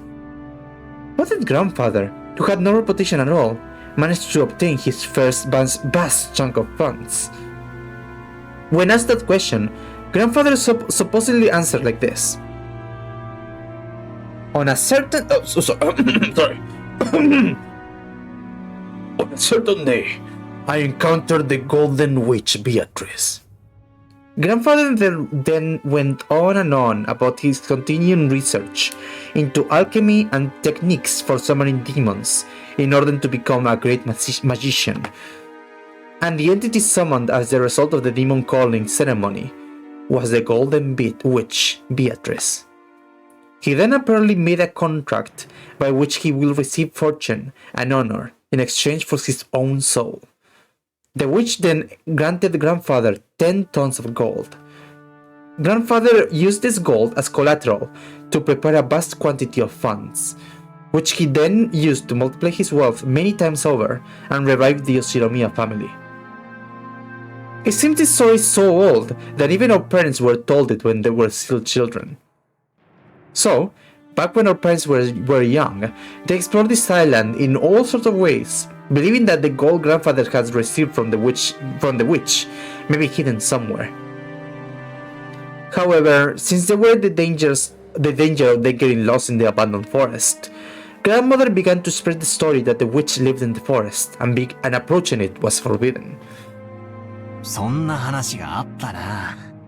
俺たちも小さい頃、親からその話を聞かされて、宝探しと称して島中はあちこちうろうろして。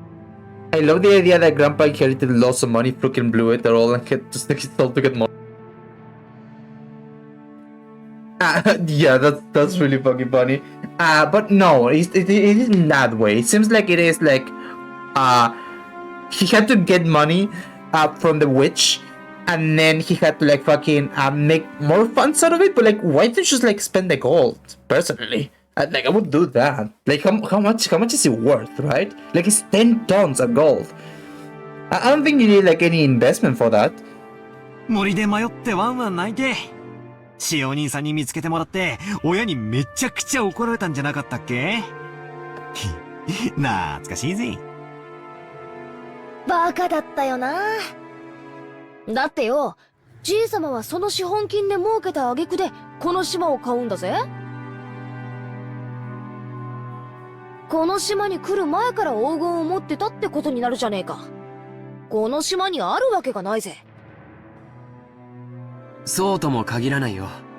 その黄金が元からこの島に隠されていて、それを確実に自分のものにするためにこの島を丸々買い取ったとかね。何しろ10トンもあるんだもん。安全な場所に移すより隠し場所そのものを確保する方が現実的だよ。この碑文を書かせたのは2年前。それもじいさま自身ってなると、なるほど。黄金伝説も信憑性が増してくるじゃねえか。じいさまが後ろ宮家復興の資本金にしたという、そいつがどこかに今も眠っていて、じいさまはこの謎を解けたやつに全部を譲ろうって、そういう、じいさまらしいセンスというか、マジならなんとも景気のいい話だぜ。The epitaph carved into the plate was very mysterious, with something like a poem or a song written in it. That text was incredibly disturbing, filled with the sign of grandfather's black magic hobby, and its contents were in truly bad taste. But it could definitely be viewed as a puzzle which, if solved, might lead to the hidden gold. そういうつもりなのかどうか、おじいさまの胸中は想像もつかないけどね。一つ言えるのは、このうさんくさい碑文を、おじいさまは一族全員に告示するかのようにここに掲示したこと。そして、黄金の存在はほのめかしながらも、未だにその隠し場所について一切触れないこと。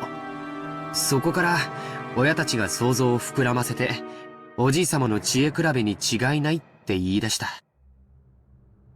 欲の皮が突っ張ってる、うちの親父あたりだろうぜ。こんな弱いことを真に受けてるなんてよ。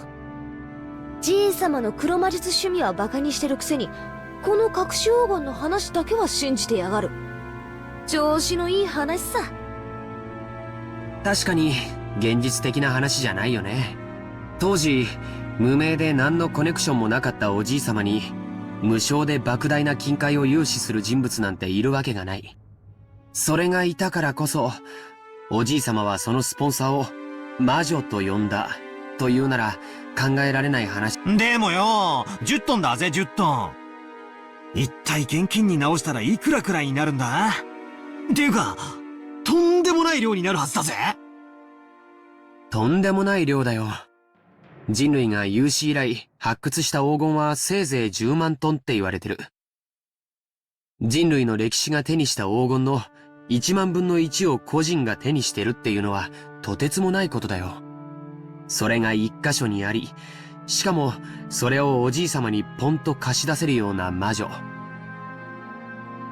There was this one guy back in like I wanna say it's like pre-medieval, but also like after Christ. Like I think it was like in the Islamic Golden Era or something. I don't remember exactly who it was, but it was like an African king, I think, that had like the most the richest person ever to live, right? And like they spent so much gold, like just giving it away, that like they tanked like a country's economy or something like that. Again, I'm like remember this story like very diluted because I remember all the facts, but like I remember reading something like that. I wonder how much that guy had, like you know, like in comparison to this. ただものじゃないね。私はよ、その10トンって数字ももはや嘘くさいと思ってるぜ。第一よ、じいさま以外に見た奴はいないんだろ？仮に気前のいい魔女が実在して黄金を貸したとしても、それは10は10でも10キロぐらいの間違いじゃねえのか？ Also, they have like a scale to weigh it, or 10 what? キロでも相当いい金額になるはずだぜ。10キロの黄金っていくら？ Maria, who wasn't following the story, also she had no idea what's going on, and felt like she was being spoken to in riddles. Finally found a place where she could ask us a question. It was a question I also wanted to answer right then. Whether it was 10 kilograms or 10 tons, it still felt like a huge amount, but I had no idea exactly how huge. George and Nikki folded his arms and tried to remember the market price for gold. Yeah, no, I have no idea what this bitch is talking about. 金も相場の影響を受けるから何とも言えないし、純度や鋳造先の信用によっても変わってくる。換金に手数料もかかるし。ただ、希少金属であることは間違いなくて、このまま採掘が進めば、人類はあと半世紀ほどで全てを掘り尽くしてしまうんじゃないかって憶測もある。Half a century? That's like in a few years. This is like in the 80s. The 30 years, 50 years from then, it's gonna be 2030. So, guys, we're in trouble. デタラメに言って、1キロあたり200万円程度の価値はあるんじゃないかと思うね。ひゅー、私よ、10キロってのは今適当に言った控えめな数字なんだけどよ。それでも2000万円の価値があるってことになるじゃねえかよ。マリア、体重28キロ。ということは、 Wait, that sounds small. マリアちゃんと同じ重さの黄金なら、その価値は5000万円を超えるって計算になるね。そりゃたまげるな。10トンならいくらだ？ 10 キロで2000万が1000倍だから、はあ、200億円かこりゃたまらねえや。 Hang on, I actually don't know how much that is in USD. I mean, hang on, actually, one. Wait, no, hang on. They said like it was like it's gonna get to like 100 yen to the dollar, right? So yeah, like about 100 mil, which is, I mean, it's a big amount, but I mean, it's also like not. But I mean, is it like, hang on, actually, 20 billion. So like, 20 billion is 20,000, right? So like, let's divide that by 100. So 200. So it took in 1940s money, but it's the 1980s. I mean, if it's 100 yen to the dollar, then it's about 200 mil. Which again, it's a big amount. It's a huge amount, but it's also not excessive, I suppose. I mean, billionaires today have like way less, but also like they're like liquid, like like they're not liquid assets. They're like they're not gold. You know what I mean? They're like stocks and bullshit money. So that's what a big amount actually. How much is 20 billion yen actually worth? We can only measure it relative to our own pocketbooks. Anyway, let's just say that a person's wages over a lifetime are about 200 million yen. You grow up and work like crazy, sacrificing your life for your company, and you're finally freed as you approach old age. Everything including retirement money might add up to about 200 million yen. In other words, that's the amount of money that will be made throughout a human's life, like an average human. No, you could even call it the value of a life. So 100 times that sum is an unbelievable amount of money. If you work from age 20 to age 60, that's 40 years of work. So it's equal to 4,000 years of work wages. If you worked every day starting from the Yomon period, you only reach that number about now. 200億円ってすごい？ああ、すげえよ。マリアの大好きなショートケーキだったら、多分一生かかっても食い切れないくらい買えるぜ。I guess that's the way to put it, yeah. 200億円という現金ならいざ知れず、それと同等の金塊がひとところにあるなんて、とても現実的とは思えないね。さっきも言った通り、黄金は非常に重くて、財産をまとめておくにはちょっと便利とは思えないよ。I mean, wait, hang on. Actually, hang on. I have a question. Hang on. How much gold is there in Fort Knox? Ounces. What the fuck is an ounce? Hang on. Ounce 2 kilograms. Ounce 2 kilograms. So that's do it again. Hang on, do it backwards. Kilogram to ounces. There we go. 35 ounces. Okay, just about. So it says that it's 147 million ounces, right? So 147 divided by 35. That's 4. So 4 kilograms. 4. Okay, hang on. 4 million kilograms. So 4 million kilograms. We already said like what? 10 tons? Yeah, that's like way more. But I mean that's like the worth of a nation, so like it's not the same, but still. ものすごい額面の有価証券とか、ものすごく価値のある宝石とか、そういうものなら考えられなくもないけれど、戦時中の混乱期に自分の資産を持ち運べるよう、すべて宝石などに変えた人たちがいたのは有名な話だからね。でも黄金で資産を備蓄したというのはなかなか聞かない。確かに重いけどよ、国際的に一番信用されてて価値も安定してるし、意味はあるんじゃないのかな。証券とかだったら国が滅びちまったら紙切れになっちまうわけだし。そういう考え方もあるね。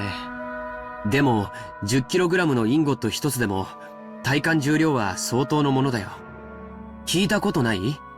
50kg の人間は背負えても 50kg の俵は担げないって。それだけの莫大な重量の金塊を個人が所有するリスクと手間は計り知れないね。ってことはつまり、200億円の札束がうなってるって話ならともかく、200億円分の黄金が山積みになってるってのは、ちょいと現実味が。そういうことになる I ね。mean, there would be 1,000, right, of 10 kilogram. So. 黄金伝説なんて響きはとても面白いんだけど、そもそも10トンの黄金という時点で少々無理があるね。そうやってリズムで考えると、みるみる嘘くさくなっていくぜ。夢のない話さ。でも、そこは何しろ、あのおじいさまだからね。That they're not believing on the witch. They don't know what's coming to them. 親切なお金持ちからの融資を大げさに吹聴して、魔女から授かった10トンの黄金、なんて例え方をしたのかもしれないよ。10トンという数字も象徴的な感じがするしね。つまり、借りた金のありがたさは、10トンの黄金に匹敵する価値があった。ってなことだな。じいさまに大金持ちの勇敢マダムが気前よく恵んでくれて、そのご婦人を魔女と呼んだ。ってことじゃねえのか？ You see, Jessica's example isn't bad. Well, I mean, maybe it is a little bit. Someone who generously lent a huge sum of money to grandfather when he still had no reputation might as well be called a witch. Furthermore, grandfather actually did use that money to build a vast amount of wealth later on. The fact that this person was so great at judging people might also justify calling her a witch. Also, since she went to the trouble of lending all that money, she might have enthusiastically overseen how it was spent. The decision to unexpectedly get involved with the occupying forces and profit from the Korean War demands may have been inspired by the witch herself. That might explain why he claimed to have received both wealth and honor from her. なるほどな。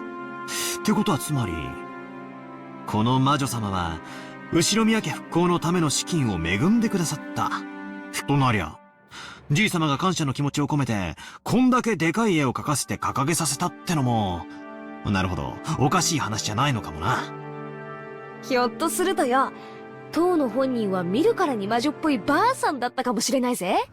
それをじい様が美化して、こんな美人に描いてくれたってのは考えられる話さ。案外、当の本人に会ってみたら、こんなに美人じゃないかもしれねえな。ありえるね。ベアトリーチェって名前はいかにも洋風だけど、僕たち一族の名前がみんな洋風であることを考えると、このベアトリーチェって名前も日本人名を無理やり洋風にアレンジしたものなのかもしれないよ。なるほど、なるほど。この美人は絵の中にしかいないってわけだな。それじゃあの立派そうな胸は揉めそうにないぜ。The butler. 鼻から魔女なんておかしいんだよな。そんなのが地球上のどこにいるってんだ。I laughed and made fun of the witch, trying to distinguish myself from the kid I was 6 years ago, who feared the witch of the forest. When Maria tugged on my sleeve, I could tell by how hard she pulled that she was a bit upset. なんだよ、マリア。ベアトリーチェはいる。Maria stared up at me. She had on her usual sour look, but I could tell she was angry by the color of her eyes. 魔女いる。魔女はい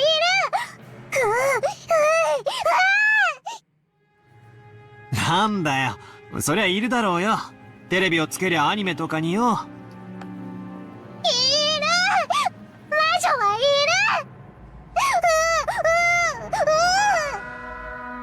I started getting impatient, not knowing why Maria was jumping on me like this. Because you're saying that she's not real and she is, bitch! Come on, it's easy. Then Jessica tapped...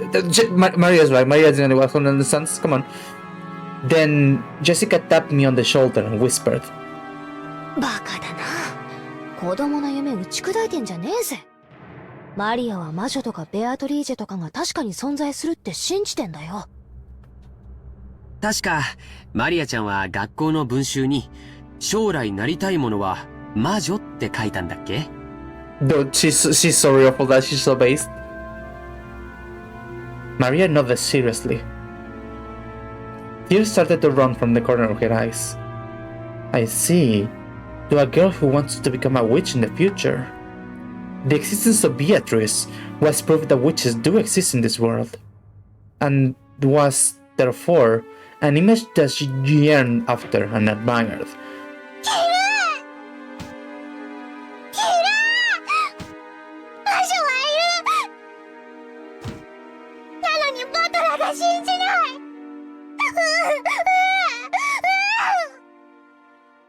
Hmm, いるよ、魔女は。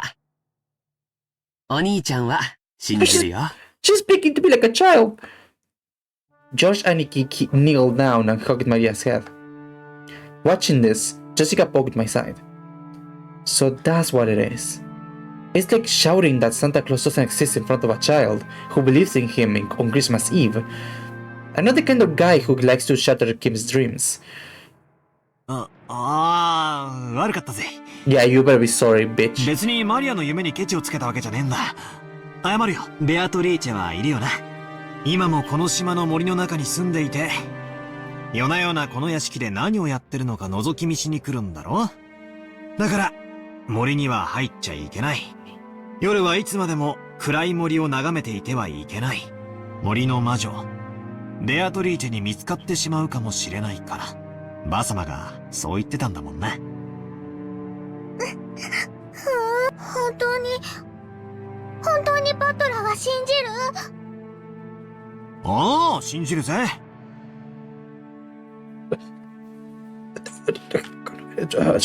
ほら、仲直りしようぜ。What did I do? What did I do? あら。Hang on. Did I turn on autoplay? Oh god, what did I do? Okay, that was take a screenshot, chat. Go clip that. Go clip that. 皆様、ここにいらっしゃられたんですか？ But later believes. Go clip that. It's gonna be important later. てっきり海岸へ行かれたとばかり。Shannon Chan, carrying a basket, was surprised to find us all gathered in front of the portrait. シャノンか。いやさ、バトラはベアトリーチェの肖像画を初めて見るからさ。I'll go back and screenshot it. Thank you. This is gonna be very important later on. But the face when he believes is gonna be awesome. まあ見とれてたってわけだぜ。そうですね。見とれちゃいますね。ベアトリーチェ様って本当にお綺麗です。さぞや親方様を虜になさったろうと思います。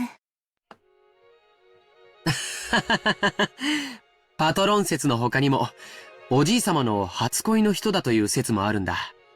どちらにせよ、彼女に出会ってから数十年を経ているだろうにもかかわらず、今なお心の中に大きく居座り続けているんだから、それは今なお虜にしているということなんだろうね。やれやれ、これじゃ、ばあ様はさぞや嫉妬しただろうぜ。私はよく知らねえけど、やっぱりそういうのはあったらしいぜ。ばあ様は金髪の浮気相手がいると信じてたらしいな。いい匂い。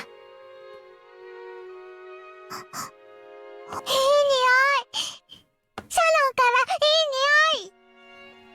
Maria, sniffing, approached the basket Shannon-chan was holding with interest. After hearing that, I noticed a fragrant scent with a touch of vanilla. 申し訳ございません。熊沢さんからこれを皆さんにお届けするようにことづかりました。なんだろう。素敵だね。クッキーだ。クッキー食べたい。クッキー食べたい。お召し上がりいただけますよ。でも、Would it be appropriate to serve cookies in a place like this? In front of the portrait? Shannon-chan sent us a glance that seemed to ask what we wanted to do about it. Well, yeah, I guess eating here would be bad manners, generally speaking. マリア、ここじゃなくてよそで食べようぜ。クッキーをお弁当にピクニックに行こう。ピクニック行こう、ピクニック行こう。クッキー食べれるなら行こう。そうだな。ちょっと表の空気を吸いに行くか。魔女様の御前でつまみ食いもねえもんだぜ。そうだ。もともと私たちは浜辺に行こうって言ってたんじゃねえか。行こうぜ行こうぜ。シャノンちゃん、申し訳ないんだけど、腰を下ろせる敷物と水筒にお茶を入れてきてもらうのをお願いしてもいいかな。Krypton's creature for the future, thank you. はい、かしこまりました。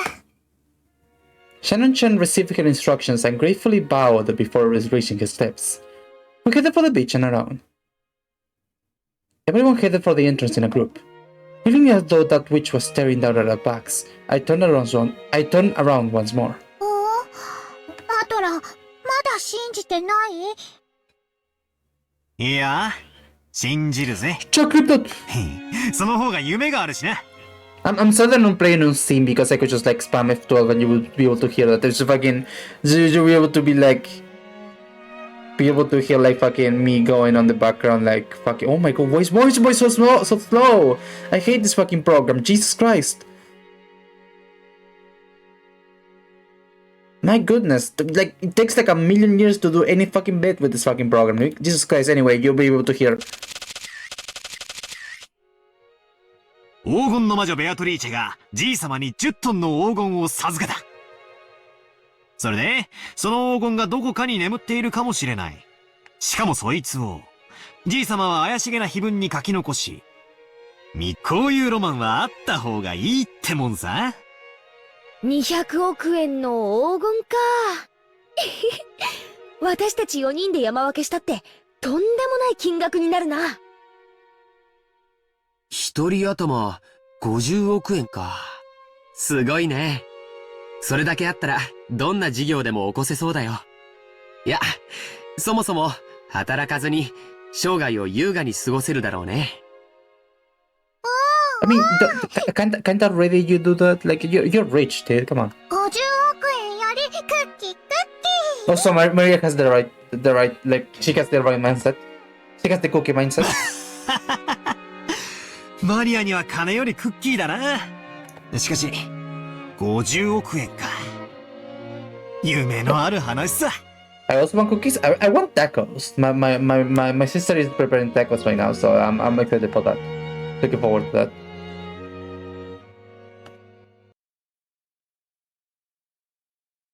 Yeah. バカバカしい。Oh, what happened there, man? We're gonna see what's happening in a second. Let me BRB for a second. Also, this somber music is gonna be accompanying you for a second, but it's gonna be fine. Just gonna do something really quickly. BRB.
Okay, hi. Sorry for leaving you with the ominous fucked up fucking music, but yeah, I have to go for a second.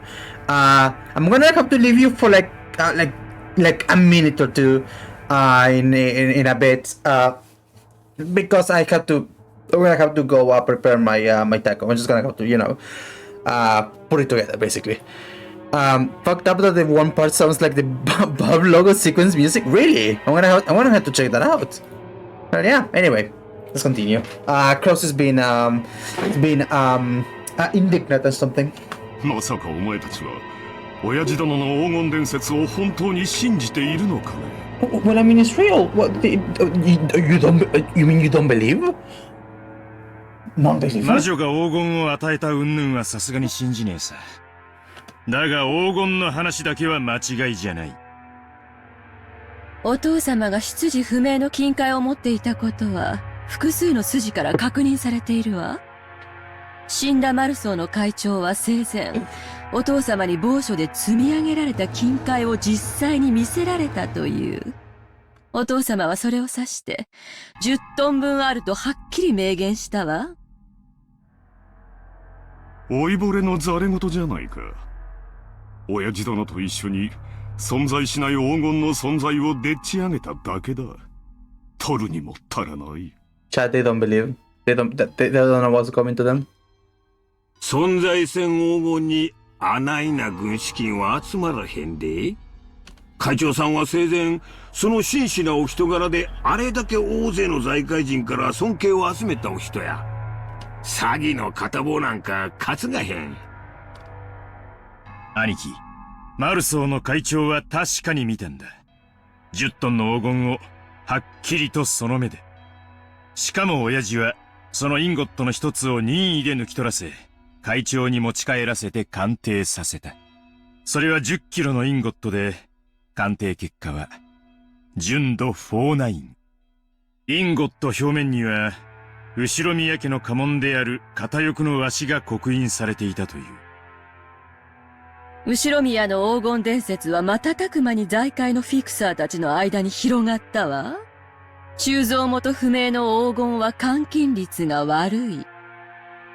ボロ儲けのチャンスだと思った彼らは、それを担保に認め、結果、お父様は莫大な融資。バカバカしいにも程があるじゃないか。お前たちはいくつになるんだ。まだそんな子供の頃のおとぎ話を真に受けているのかね。第一、その10トンの黄金の証拠はどこにあるんだ。親父殿と親交の深かったごく一部の人間のざれ言だけじゃないか。もちろん口伝だけさ。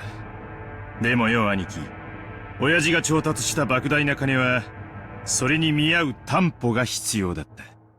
仮に黄金がデマでもそれに匹敵する価値あるお宝を親父が見せたのは紛れもない事実じゃ。都市空間の親父殿が作った黄金幻想さ。ありもしない黄金をあるかに振る舞い、スポンサーたちを騙したんだ。一世一代の大博打だったのだろう。運よくその資産の運用に成功できた。もし当時の外需拡大がなかったら後宮家の再興はならず、親父殿は世紀のペテン師として追われていただろう。じゃあクラウス兄さんは黄金など最初から存在せず、全てお父さんの。もちろんさ。だから十分な成功を収めた後には黄金幻想など面倒なだけだった。だから親父殿は魔女だの黒魔術だのとわけのわからないことを後に言い出して信憑性を薄めたのさ。つまり黄金幻想がでっち上げであることを明かしたのだよ。魔女に黄金を授かったなどと言えば、もはや誰も黄金の存在を信じたりはしまい。No, I believe it. I mean, especially if the witches are hot, you know. I think about it. I would think about it personally. あるいはお前たちのために言い出したのかもしれないな。なのに、ありもしない黄金を遺産分配に含めて議論しようというバカな息子たちが現れる。ローザ、まさかお前までこんなでっち上げを信じてるって言うんじゃないだろうな。私はお父様が本当に黄金を持っていたかどうかを確かめることはできない。But if some witches goes up you, they're hot. Yeah, exactly. Like, I mean, not completely, but like, it definitely does help. It definitely does give a positive belief. Also, give me a second for this here.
Okay, sorry, you know how that goes on. Please continue. でも、お父様の4人の子供の一人として、正当な分を主張したいだけよ。ほう。ローザも言うようになったじゃないか。なるほど。お前たちはこう言いたいわけかね。私が黄金を独り占めしようとしていると。兄さんが莫大な軍資金を調達したのは事実。それが、お父様の個人資産の横領では断じてありえないというなら、つまりはそういうことよ。兄貴はすでに10トンの金塊を見つけてるんじゃないかって。I mean, he will still be investment, right? Because like it's not his gold, it's not his funds, so. 俺たちはそう見てるのさ。バカバカしい。そんなものは元より存在しない。It's not a good thing, but like it can be used as leverage. You know, what is my part though? じゃあ、説明なさいよ。お父様の財産の横領、お父様の隠し黄金。そのどちらでもないなら、どうやってあれだけの軍資金を調達できたっていうの？私にも政界財界に友人が多くいてね。彼らから協力を得ただけに過ぎんよ。それについてお前たちに説明する義務はない。分かっているだろう？話せぬ方面の筋もある。兄貴がそうだと言い張るんならそれでいいさ。でもよ兄貴、親父は長くない。来年の今日まで生きてるなんて誰にも保証できねえんだぜ。親父が死ねばその時点で遺産相続だ。俺たちは全員の立場から中立な弁護士と会計士を立てて親父の財政状況を調査させるぜ。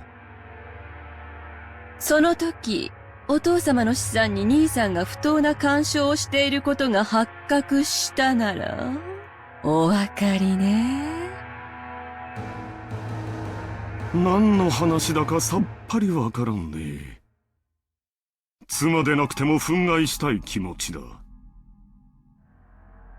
お父さんの黄金は、もちろんお父さんの財産や。表に出せん金やっちゅうのも分かっとる。しかし、4人に公平な権利があるはずや。つまり、兄貴が黄金を独り占めしていないかどうか、兄貴についても財務状況を調査させてもらうぜってことなのさ。いい機会じゃない。兄さんの言うところの友人知人にバックアップしてもらったというところを証明なさいよ。私たちはくだらない疑いを持ってしまったことを潔く謝れるわ。ねえ、ローザ。そうね。クラウス兄さんこそ話をはぐらかしてるわ。やましいところがないと言うなら証明してくれればいいだけの話なのに、兄さんはまるで取り合おうとしてくれない。I mean, nothing to hide, nothing to fear, right? Wink. だがまあ、兄貴の立場にも配慮するさ。親父の名代ということで、俺たちより一つ多く責任を背負ってるところもあるだろう。今まで散々気楽に過ごしてきた俺たちが、それを察しないでブーブー言うのは、こりゃフェアな話じゃないぜ。ほう。さっきから落とされたり持ち上げられたりと忙しい。本題に入りたまえ。つまりな、お父さんの財産をあれこれ調べて、重箱の隅をつっつくんは、ブスやないかって話なんや。クラウス兄さんの言う通り、うまく説明できん金の動きもあるやろ。そこを理解した上で、わしらは兄さんに相談を持ってきたんや。お互いにとって悪うない相談や。相談？ほう。遺産分配時に、今日まで親父の面倒を見てきてくれた兄貴のご苦労を最大限に汲み取り、分配に。間違えないでよ。別に私たちの権利を放棄するって言ってるわけじゃないのよ。ただ、その権利を主張する際に、兄さんの立場に立った寛大な理解があってもいいんじゃないかしら、ということなのよ。つまり、条件を飲んでくれたら、わしらは遺産分配時にお父さんの財務状況調査をクラウス兄さんに一任してもいいっちゅうこっちゃ。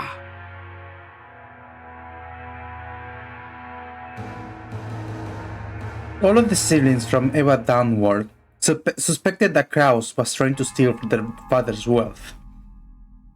So, letting Kraus report the state of that wealth was extremely contradictory and a huge concession. If, as they claimed, Kraus was actually investing in money, Kraus would be able to hide that fact. Besides which, it would be possible for him to control the distribution of inheritance in a manner favorable to himself. Kraus, realizing that this sounded too good to be true, couldn't help but feel suspicious. He couldn't help but worry about what they'd ask for in exchange. ほう、信用ゼロの私に長兄としての信頼を返してくれるというのか。その見返りは何だね。同じ兄弟としての公平な権利さ。俺たちの兄貴は親父の財産をかすめ取るようなやつじゃない。だがしかし、兄貴に融資するパトロンも存在しない。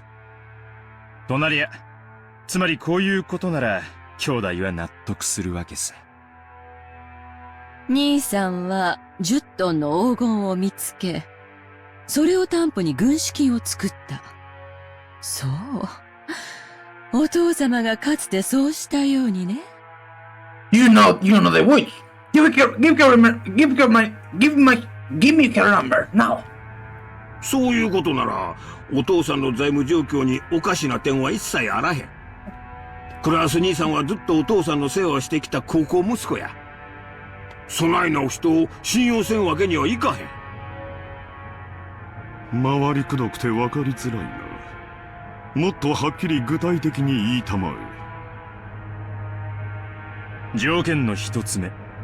まず兄貴は、親父の黄金を見つけていたことを認めること。ありもしない黄金を私が持っていると認めろと。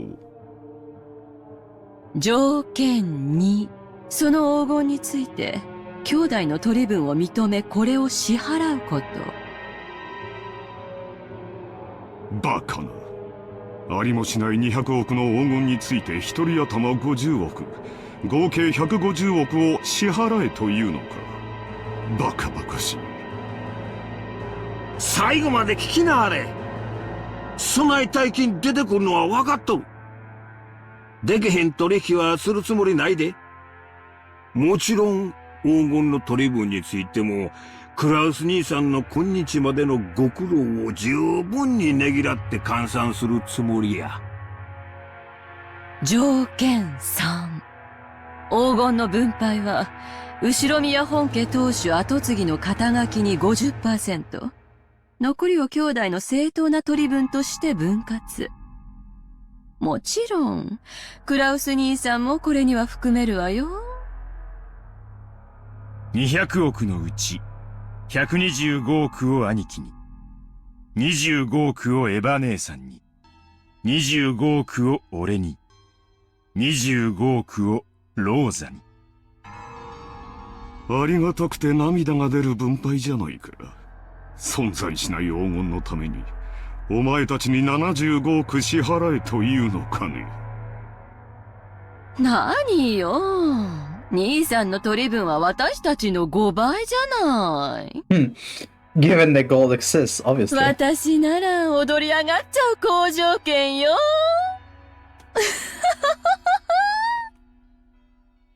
条件の4。分配金は親父の死亡時に遺産分配に含めて清算する。ただし、手付金として俺たちの取り分の 10% を即納してもらう。支払いは来年3月までだ。どや、クラウス兄さん。お父さんの財産をめぐる信頼を回復する絶好のチャンスやないか。さすがに75億の大金はお父さんが亡くなったからやないと無理やろ。だが、手付けの7億半はなんとかできんこともないんとちゃうか？ It's just 750 million, right, dude? It's just like pocket change, right, dude? Come on, you can do that, right? Come on, dude, come on. Yeah, it's a ransom basically. Yeah, absolutely. It's a what do you call it? It's has a name. It's blackmail. 半 Yeah. 年で7億ってのはちょいとしんどい話だが、政界財界に友人が多いってのが自慢の兄貴なら、なんとかでき。本当なら、今すぐ75億を一括で払ってもらいたいところよ。でも兄さんの立場に配慮して、とりあえず1割を納める誠意を見せてくれたら。It's just what, like $750,000 just no biggie, right? 残りの9割は遺産分配時に持ち越してくれていいってことなの。ね？1割程度の誠意なら、兄さんにだって示せるんじゃない？親父殿の財政状況調査を私に一任する権利を7億5千万で売りつけようというのかね。Pretty much, yeah. 上等じゃないか。お前たちも成長したものだ。この私に取引を持ちかけられるようになるとは。これらを兄さんが飲むなら、私たち兄弟はお父様の財産状況調査を兄さんに一任する。ただし、その調査結果は公弁の対象となる。当然よね。75億分、私たちの取り分が減るように調整されちゃったら悲しいもの。原則的に文句は言わねえつもりだ。兄貴が綺麗にやってくれたならそれでいい。よっぽど露骨なことをしなけりゃ、俺たちはことを荒立てるつもりなんかねえんだぜ。俺たちだって早く遺産は欲しい。いつまでもグダグダして取りっぱぐれたくねえんだ。公弁された場合の再調査は誰がするのかね。兄さんでいいわ。多分これが兄弟で合議する最初で最後の機会だもの。そんなことにはならないと信じてる。ローザもたまには言うわね。By this point, it's obvious that Kraus wasn't at all trusted as the older sibling, so there's no need to go into detail. The formerly tyrannical older brother had always abused his privileges and violated the other siblings' shares. It was in response to this that the other three, now adults, were finally teaming up and striking back for the first time. 申し訳ないが、条件はまだ続くんや。Oh joy! 条件5。この取り決めはお父さんの遺言状に優先する。後になってこの取り決めが保護になるような遺言が出てきちゃかなわんちゅうこっちゃな。入念じゃないか。Dad, you have to listen to me. You have to listen to me. You have to write your will in such a way that this doesn't happen, okay? Just give me 2 years, okay? Just 2 years. I'll keep gambling, okay? なら質問だが、仮に本当に黄金が見つかった場合、どうするのかね。それに対する支払いを兄貴が済ませてる以上、俺たちは本当に黄金が出てこようがどうでも俺たちの取り分は先払いってな感じになるわけだからな。夢があっていいじゃない。この島をリゾート化するつもりなんでしょ？その工事の途中でひょっこり黄金が見つかるかもしれないじゃない。Eva let out a high-pitched laugh. Kraus watched, but didn't even flinch. 条件に7をつけてもらおう。私以外の兄弟が黄金を発見した場合、速やかに私に引き渡すこと。もちろん保証するわよ。That's not what he said. It was a play on words. Of course the others, who were forcing Kraus to pay money for some non-existent gold, wouldn't save Krause's portion if they actually found it. From the beginning, this deal had been nothing more than a threat directed at Krause. Regardless of the actual facts, it was still extremely likely that Krause was embezzling his father's assets. When Ginso faced death at last and had his inheritance distributed, some unpleasant facts would surely come to light. That could easily become fatal to Krause. The others had spotted this weak point and were threatening their brother under the veil of compromise, trying to wring a huge sum of money out of him. However, they had forgotten one thing. They had forgotten that their brother's brain moved so swiftly, at least when it came to cunning and guile, that they'd been forced to band together to combat him. While Eva couldn't stop smiling, sure of her victory, Krause let out a slow-teen laugh to show how relaxed he was. とても良い話じゃないか。私もお前たちとの関係が疎遠になっていたことには非常に心を痛めていた。この条件を飲むことによって兄弟間の関係が再び有効なものにできるなら、それは喜んで話に乗らせてもらおうじゃないか。喜べローザ。取引は成立だ。Rosa's expression dimmed. It was never a good sign when her brother started talking like this. Eva also keenly picked up on this. That's why she was unable to wipe away that sense of unease, even though Krause had obediently accepted the deal. 嫌に素直ね。兄さんらしくもないわ。それはひどいじゃないか。私に下心があるというのかね。Are you saying that I'm scheming in some way? Come on, you wouldn't. あるわけもないさ。I mean, guys, it's my birthday. お前たちと同じだ。Just the same as all of you. He seemed to emphasize just that one part. The color of Rudolph's face darkened. To him, it sounded as though Krause was saying, I have a plan similar to yours. So Rudolph panicked. He rushed to bring this nearly resolved discussion to a conclusion. ならいいんだ。じゃあ兄貴、ここにサインをもらえるか？今の話を書き出した俺たちの誓約書だ。人数分ある。同じ内容に全員がサインする。Rudolph took 4 written contracts out of his breast pocket that had the details of their deal written on them. クラウス兄さんの提案した条件7ももちろん今から追記するで。安心したってな。兄貴、ペン使うか？ Rudolph took a fountain pen out of his breast pocket and offered it to Krause. Krause made as if to accept it, but then, with a small laugh, he drew back his gun without taking it and spoke. 実は、この取り決めを確かに履行するために、1点だけ修正を提案したい。Oh?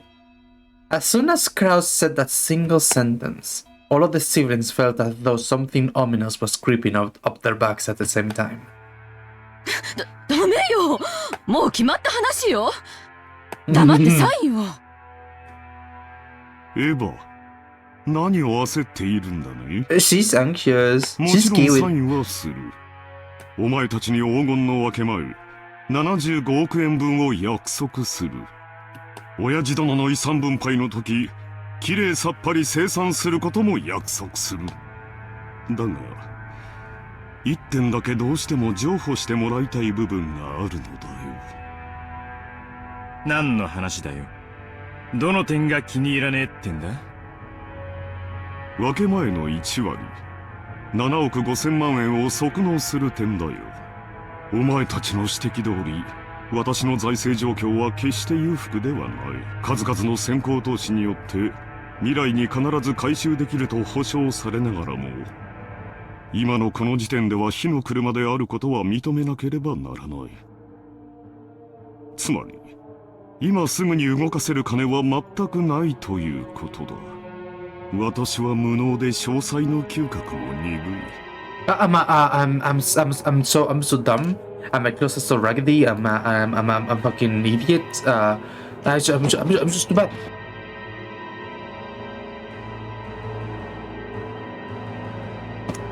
お前たちの言うところの弱り目の私には7億半も半年で動かせる力はないということだよ。そんなはずはないでしょ。 But I mean, you said so yourself. いい加減なことを言ってこの場をごまかす気？遺産分配時に全て一括で清算する。1割を即納する条件を削除したまえ。それが私にサインさせるための唯一の条件だ。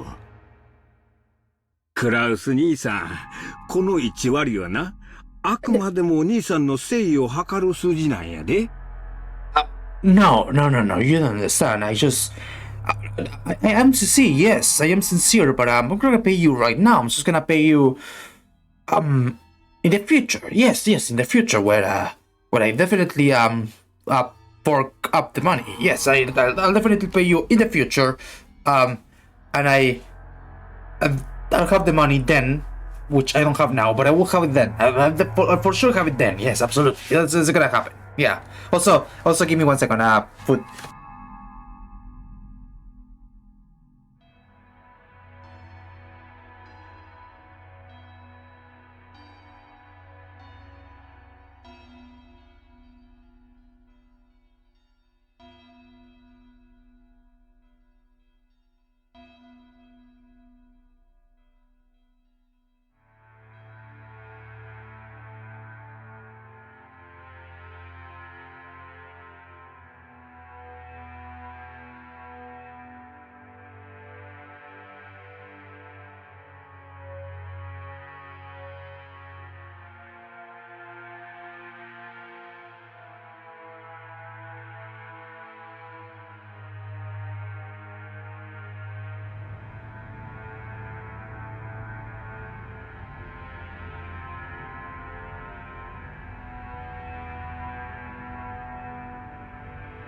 Okay, sorry. Continue. 本当なら取引の余地もない話や。そこを100歩譲った上で、とりあえず1割の誠意でこの場を丸く収めちゃるっちゅう大サービスなんやで。そう説明した上でそこを断るっちゅうんは、互いの信頼関係にちょいと影を落とすんとちゃいますか？ Hideyoshi had a humble expression on his face, and was rubbing his hands together. But his eyes weren't calm at all. Kraus had already seen through to the shadow in the depths of those eyes. お前たちは何を焦っているのか、それとも何に怯えているのかね。ローザ、私にだけは教えてくれんかね。他の兄弟たちには内緒でこっそりと。別に私は。よせよ兄貴。俺たちは兄貴がサインするかしないかしか聞いてない。妙な勘繰りも交渉もなしで。ほう、私には交渉の余地もないと。立場が弱いのは私の方で公平な関係ではないと、そう言いたいのかね。Shivers began to crawl up Rudolph's back. He began to feel himself getting overwhelmed by the weight of his brother's completely insurmountable wall, and the long shadow that had existed since they were children. 取引は公平な関係であるべきじゃないのかね。この取引は私にとっては、弟や妹たちと長いこと失ってきた信頼を取り戻し、兄弟愛を深め合うもの。I'm just trying to be a good brother here, and you're not letting me. それは私にとって緊急に解決したかった心のしこりだ。それが今日解決できてとても嬉しいと思う。だがお前たちもこの取引を急ぎ締結することがとても嬉しいんじゃないのかね。Kraus stared at each of his siblings. They avoided his gaze with animal-like instinct. Only Hideyoshi was slow in avoiding it, so he was caught by Cross's gaze. 秀吉兄さん、あなたの会社非常に好調子だそうじゃないですか。トントン拍子で上場を果たし、業績も株価も右肩上がり。Oh, I see where I see where it's going. Where he's going. 実にお羨ましいことです。うちの人の話は関係ないでしょ。だが、株主たちに対する還元を怠ったのが悪かった。そして上場した時に足回りを固めきらなかったのもまずかった。気づいた時にはたちの悪い連中に自社株をだいぶ買い集められていたらしいじゃないですか。なんでそんな話知っとるんや。秀吉さんと同じですよ。私に融資する人間などいないと裏を取れる程度に、私も秀吉さんの裏を取れるのです。そんな不思議があることはないじゃないですか。No, you are the ones who are destitute. I'm doing fine. I have the heart of a gambler and I'm gonna win big. Unlike you all beta males. Hideyoshi's company was a restaurant chain management company that he started from nothing. Thanks to Hideyoshi's management of efforts, the company had achieved success repeatedly, expanding its range, and a petition to make it a stock-listed company had recently succeeded. The greatest advantage of being in the stockholding system is that you can sell stock certificates and gain a large amount of financing. That amount tends to be far greater than a business' more normal profits. So, it is an extremely efficient way to gather massive funds to expand a business even further. However, in exchange for financing the company, the stockholders gain certain rights. They are given rights that allow them to observe and guide the company they have invested in, leading to profits even greater than the original investments. This right is guaranteed to the stockholders, and they sometimes use it to dismiss ineffectual management.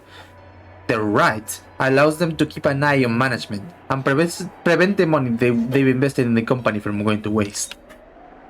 However, if they use it forcibly, they can eject the former management and take over the company. After all, dismissing management and nominating new management are powers held by the general body of full shareholders.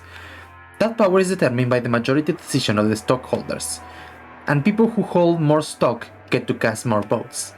In other words, if some person or group holds a majority of the stock, they can freely chase out the old management and make the president anyone they like.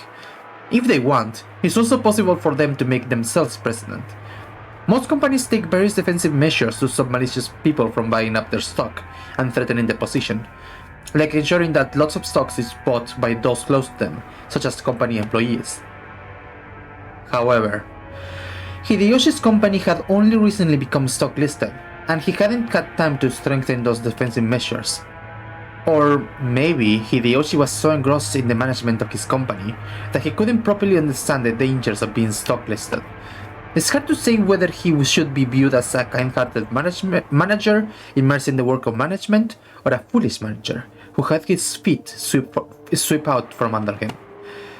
In other words, there existed some people who wouldn't let him get away with that naivete unscathed. They began repeatedly buying up stock in Hideyoshi's company, rapidly gaining such strength that it couldn't be ignored. Then, they sent anonymous documents to the shareholders in an attempt to gain control of a majority. The documents read, "The current management continues to make pointless investments and is ignoring the needs of the stockholders. Let us force the current management to retire, cut the current wasted investments, and let this company be born again as one that gives more back to the stockholders." It's very difficult to make the actual state of a company's management known.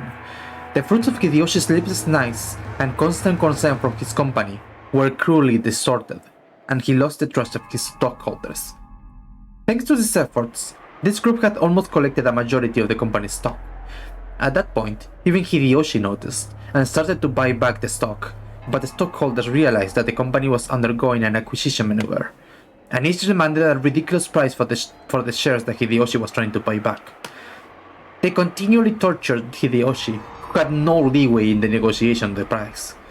One of the certainties of the capitalism is that the price will rise when two parties vie for the same thing. And one of the certainties of democracy is the majority controls everything. So in the end, whoever manages to buy the most stock wins. Put another way, whoever has the most money wins. Unless Hideyoshi could obtain a large sum of money at this critical time, he could easily lose all that he's built so far. Therefore, more than anything else, he wanted a lot of money right now.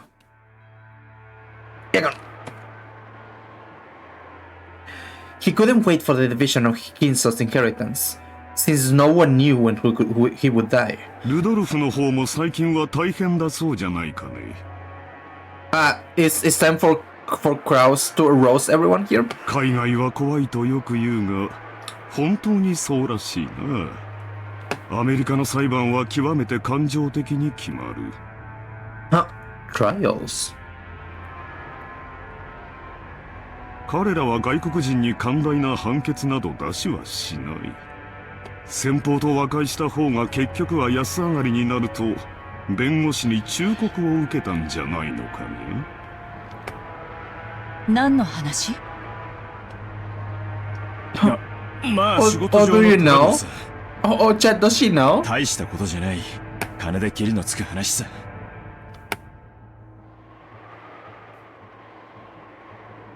Kiri immediately guessed the meaning behind the subtle expression on Rudolph's face.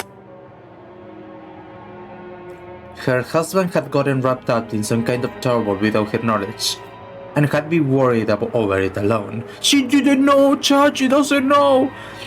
その通りさ。世の中なんだって金でケリがつく。失った兄弟の絆だって買い戻せるようにな。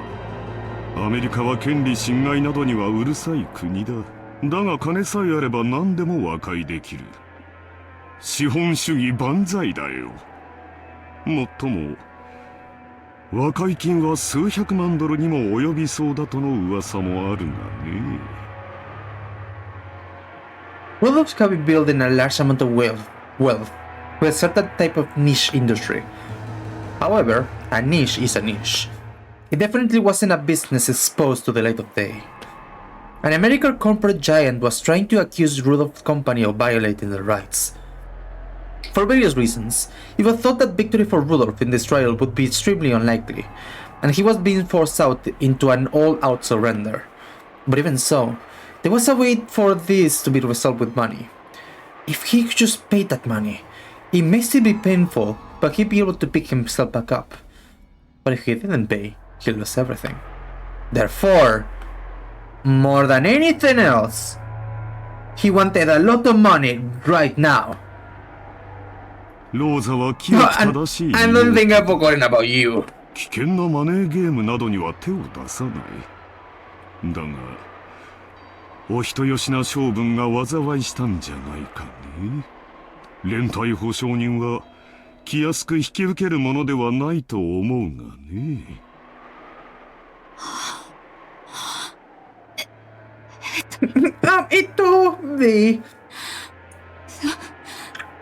それはクラウス兄さんとは関係ない。 Oh, she's raising her voice. Rosa uncharacteristic. Hang on. Rosa uncharacteristic. Oh my god, hello? Rosa uncharacteristically, there we go, laid bare her emotions and yelled. After all, no one was supposed to know that. As Kraus watched, he let slip a muffled laugh. Without exception, every one of them, more than anything else, wanted a lot of money right now. In other words, the situation had been uno reversed, you may say. After all, the person the younger siblings were threatening was the only one who had no urgent need for a large sum of money. The other three, however, wanted a lot of money quickly, no matter the cost. In other words, the longer it took to establish this deal, the better position Kraus would be in. Kraus was extremely sly. He had known of their Achilles' heels from the beginning. Even so, he had not been certain. Therefore, he had hidden his knowledge until the very end, striking back only after analyzing their attitudes. 私もできることなら、可愛い弟や妹たちの危機に金を工面してやりたいと思っているよ。だが、残念なことに持ち合わせがなくてね。7億半もの大金が工面できるスポンサーに心当たりがあるなら、先にそちらを当たってもらいたいのだよ。Krause's elated words were so obviously detached from what he actually felt. The other siblings could do nothing more than listen, grinding their teeth. If they could think of a sponsor that convenient, they wouldn't have kept up this charade. They had only entered this huge battle specifically because they had exhausted all other options. もしお前たちがどうしてもこの兄を頼りたいというなら、私の口利きでスポンサーを探してやっても良いのだがね。おっと、私にはそんな者はいないと言っていたか。それではどうにもならんね。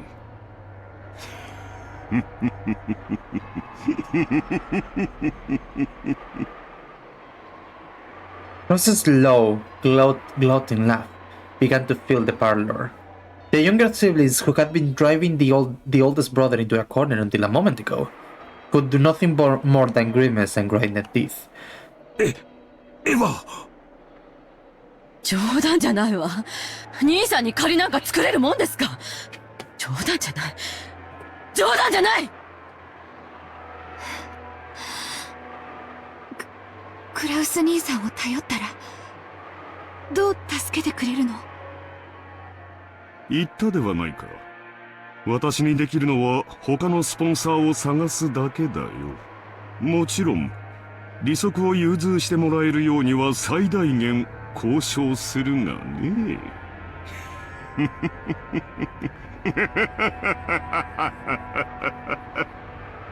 ちくしょう、足元見やがって。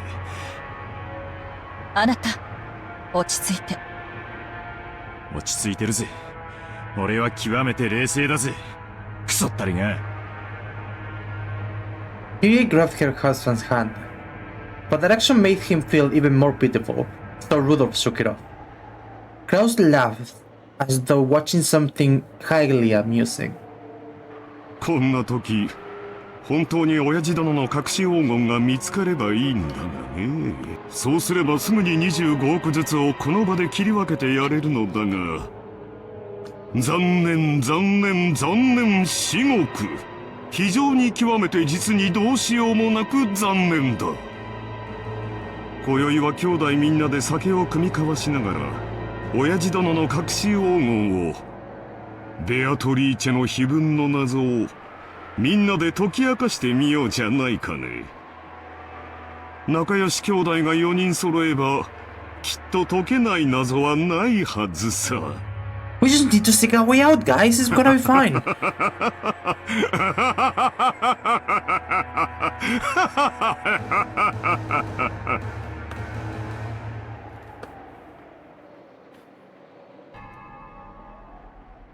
I love puzzles. Let me get him. I'll do it. I'll solve the puzzle. It's gonna be fine. 面白いことをする。Oh, hey, is Grandpa again? それでその突きつけた条件というのは何か。Oh, Kainan? Why are you not speaking, my boy? クラウス様は there we go. 黄金の発見を問わずにその分け前としてエヴァ様、ルドルフ様、ローザ様に計75億円を支払うこと。ただしその1割を3月までに支払うこと。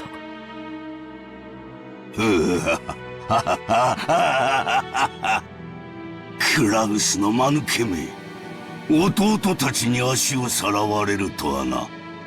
実に愉快ではないか。Well, I mean, you haven't heard about this part, though, Grandpa. Like, so he then, whatever, it's gonna take too long. しかし、詰めが甘いようだな。Yeah, there you go. はい。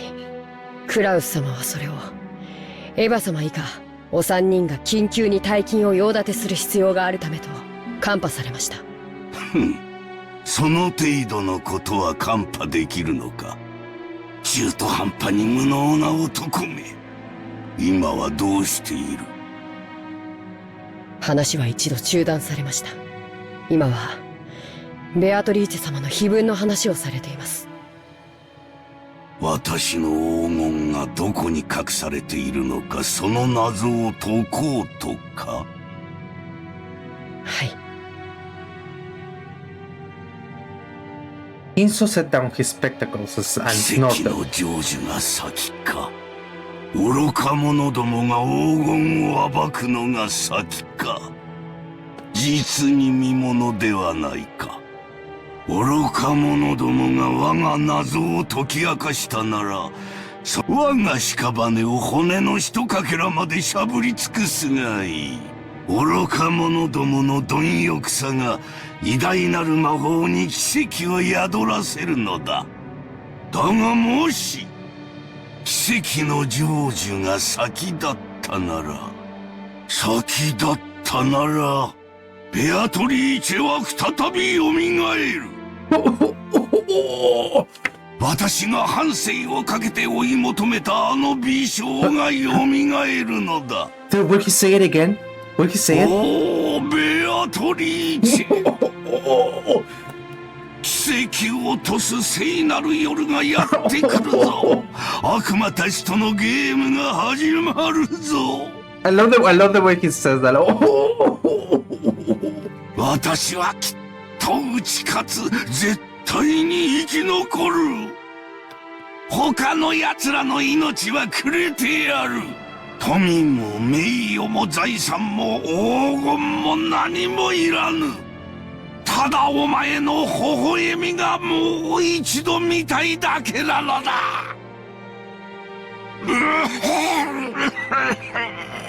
He sounds like shit. Inso choked, apparently in great pain. Canon got closer and tried to pat his master's back, but Inso motioned for him to stop. なぜ私が黄金の隠し場所をわざわざ人目に触れるように晒したかわかるか？ Damn, willing to sacrifice his children and wealth to discover Beatrice to his goals. Okay, but like, have you seen her? She's like really hot. So like, I get it. いえ。魔法の力はリスクで決まるからだ。Damn, he's good. She must be really hot is the thing. ベアトリーチェの黄金を暴こうとする人間が多ければ多いほど、その危険が高まれば高まるほどに、それでもなお成就できたとき、魔法の力は偉大なる奇跡を起こせるのだ。魔法とはつまりゲームなのだよ。優れている者が勝者になるのではない。勝者には魔法が与えられ優れるのだ。わかるか？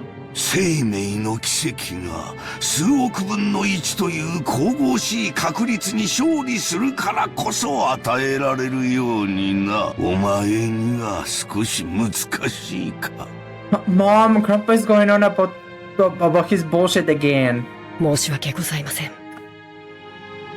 よい。つまりはこういうことだ。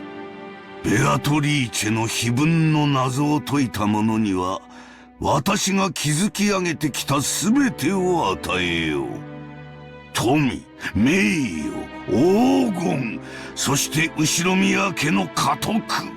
私が築き上げてきた全てだ。その謎に挑む資格があるのは何も私の息子たちだけとは限らぬ。たとえお前であっても、その謎を解けたなら全てを得る資格があるのだ。はい。ですが、僕には、あのような難しい謎は分かりかねます。Oh, I see. A skill issue. You're truly not worth it, no. 無論だ。難解に作った。だが、お前も挑め。それが我が魔法の奇跡を呼ぶ糧となる。Only those who are gamer enough can take my fortune. 誰もが挑み、誰にも至れなかったら、その時はその時。だが、奇跡が集い、魔法の力が生まれたなら、その時こそ、ベアトリーチェが蘇るのだ。だからお前も挑め。誰もが挑め。そして我が魔法に力を捧げるのだ。わかるな。はい。努力します。Whatever you say. For a long while, Kinsu repeatedly muttered to himself, agitated and clutching at his head. Ganon stayed where he was, alert and unmoving, until he was given the next order from his master. Kinsu eventually realized this. もうよい、下がれ。酒棚に菓子の袋があろう。ダチンに持っていくがよい。Okay, maybe he's not that bad. 結構です。僕は家具ですから。家具は菓子など食わぬか。I know you kids like candy. Take some. There's some sour candies over there. I know you like them. 道理だが。ならばもう下がれ。はい。失礼いたします。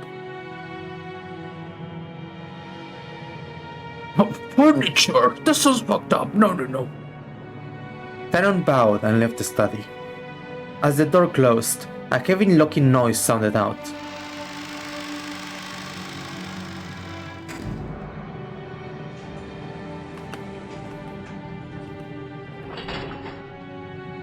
Oh, there you go. That's the sound.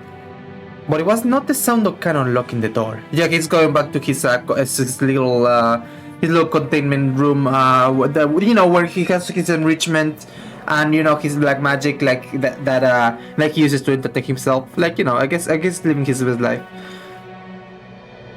It was the door locking automatically. No one could enter without Kinsu's permission, and once they left, they could not enter again. It was a mechanism that Kinsu, unable to trust his blood relatives, had created to seal himself up in his own study and isolate himself from the outside world. He was already unable to trust anyone excepting, not the children who share his blood, but those servants who call themselves furniture.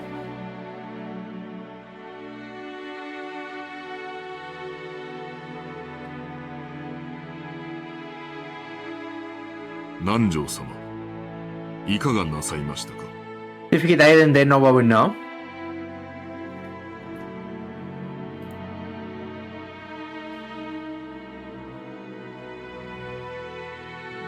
Anyway. 源氏さん。いや、居場所がなくなりましてな。With a bitter laugh, Nanjo turned to face the door to the parlor. That look was apparently enough to tell Genji what Nanjo wanted to say. For the most part, Genji also understood the family situation. It must have made him want to frown, knowing that right now, in the lounge, the master he served was being discussed so disrespectfully. But it would have been very difficult to gather that from his indifferent expression. しかし、私にはわかりませんな。どうして金蔵さんはこんな挑発的なものを書かれたのでしょう。Nanjo looked at the portrait of Beatrice. Now, he actually directed his gaze beneath the portrait, at the plate with the epitaph. 私には親方様のお考えは分かりかねます。深いお考えがあってのこととお察しします。金蔵さんのチェスは昔から随分と遠大な読みで布石を打たれるものでした。いや、時には理解できない一手さえ。私ごとき凡庸では何を目論まれているのか皆目見当もつきませんな。私はこれを親方様の何かの遺言状ではないかと考えています。それを理解できた者に財産や家督をお譲りになられようということなのでしょう。つまり私のようなよそ者に解かれてしまう前に兄弟4人で協力し合って謎を解け。金蔵さんは息子さんたちのことを口悪く罵ってはいますが、なんとか兄弟が仲を取り戻してほしいと願われているのかもしれません。Nah. Probably not. It certainly would be heartwarming if, as Nanjo suggested, this epitaph had been made to repair the siblings' relationship. However, both Nanjo and Genji knew that nothing could be more impossible than this. They'd known Kinzo longer than anyone, and Kinzo trusted them more than his own relatives. But even they could not guess at his true motives. 親方様は一族のものでなくとも謎に挑む資格があると常々おっしゃっています。南條先生はいかがですか？いやいや、この老いぼれには少々難解が過ぎますな。実は以前この碑文を手帳に記しましてな、夜な夜な寝る前に挑んでみたのですが実に難しい。Well, if you believe me, once I had to look it up on GameFAQs, just in case anyone had written anything about it, just like a guide or like a trivia sheet somewhere on the internet. But then I realized the internet wouldn't be invented for another 2 decades, so it really wasn't productive at all. お迎えが来るまでの間、ゆっくり楽しむことができそうです。源氏さんこそいかがですか？私めは親方様にお仕えする家具に過ぎません。Well, I don't think for him to say, but I get him. I mean, if it's difficult, you want to check it with someone else that may have encountered it, and maybe they solved it. But yeah, the internet would have been they were 10 years off, so happens, 黄金も財産も私には不要なもの。やれやれ、本当に謙虚な方です。だからこそ金蔵さんもあなたには心を許されるのでしょう。ならば光栄なことです。As Nanjo lightly laughed in response, he once again looked at the epitaph. 懐かしき故郷を貫く鮎の川、黄金鏡を目指す者よ、これを下りて鍵を探せ。The epitaph on the portrait called My Beloved Witch Beatrice goes as follows. And chat, write this down because you can get the gold if you solve the riddle of the Golden Witch. Behold the sweetfish river running through my beloved hometown. You who seek the golden land, follow its path downstream in search of the key. As you travel down it, you will see a village. In that village, look for the shore the two will tell you of. There sleeps the key to the golden land. The one who obtains the key must then travel to the golden land in accordance with these rules. On the first twilight, offer the 6 chosen by the keys as sacrifices. On the second twilight, those who remain shall tear apart the 2 who are close. On the third twilight, those who remain shall praise my noble name. On the fourth twilight, gouge the head and kill. On the fifth twilight, gouge the chest and kill. On the sixth twilight, gouge the stomach and kill. On the seventh twilight, gouge the knee and kill. On the eighth twilight, gouge the leg and kill. On the ninth twilight, the witch shall revive, and none shall be left alive. On the 10th twilight, at journey's end, you shall attain the power to the power of the golden land's treasures, once and for the last time. The witch shall praise the wise and bestow 4 treasures. One shall be all the gold from the golden land. One shall be the resurrection of all the dead souls. One shall be the resurrection of the love that was lost.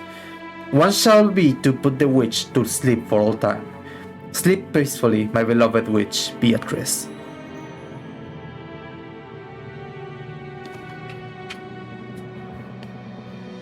What did he mean by that?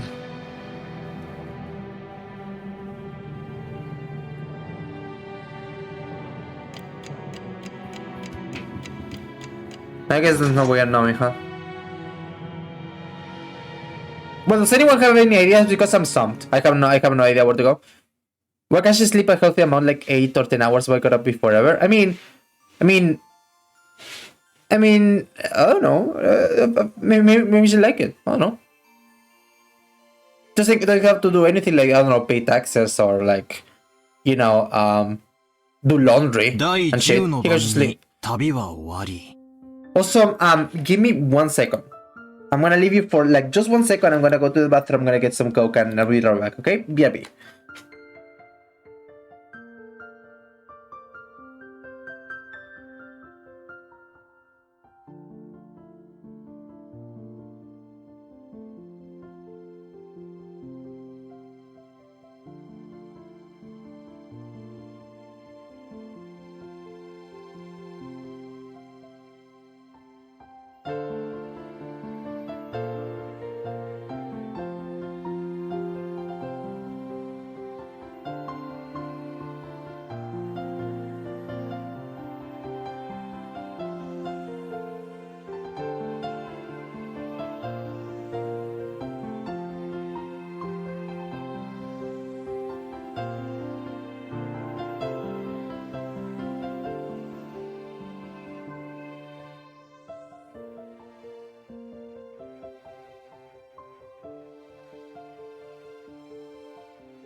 Okay, sorry, now I'm back. Okay. Let's give this like another hour, okay guys? Let's do this. So let me put this back here, let me put this back there, there you go, okay. So on the 10th twilight the journey ends. 黄金鏡に至るだろう。しかしマリアは豆だな。ちゃんとメモしてるとは偉いぜ。マリアは忘れっぽいからちゃんと書く。ママに言われたからちゃんと書く。There was a notebook inside the handbag Maria was carrying around, and Beatrice's epitaph was copied onto it. Thanks to that, we were all able to challenge the puzzle of the epitaph while walking down the beach. Jessica and the rest had already tried to solve it several times, and had already gotten bored with it. However, since this was a first for me, I was so excited that I couldn't stop. It really tickled my sense of adventure. まず1行目。懐かしき故郷を貫く鮎の川か。じい様の故郷ってどこだっけ？戦前の後宮家は小田原のあたりに屋敷を構えてたって聞いたぜ。Okay, but that was the head family. No, not him. となりゃ、小田原に流れてる鮎の泳ぐ川に関心が行くわけだろ？まずはその川が起点になるからな。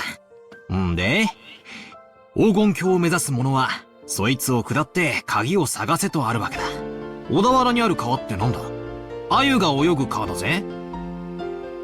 小田原で鮎って言ったら、早川だろうね。渓流釣りで有名だよ。マリア、魚嫌い。No, listen, Maria, that's because you're a child. But once you taste it, you're gonna love it. I also was like you. Don't worry, you'll get there.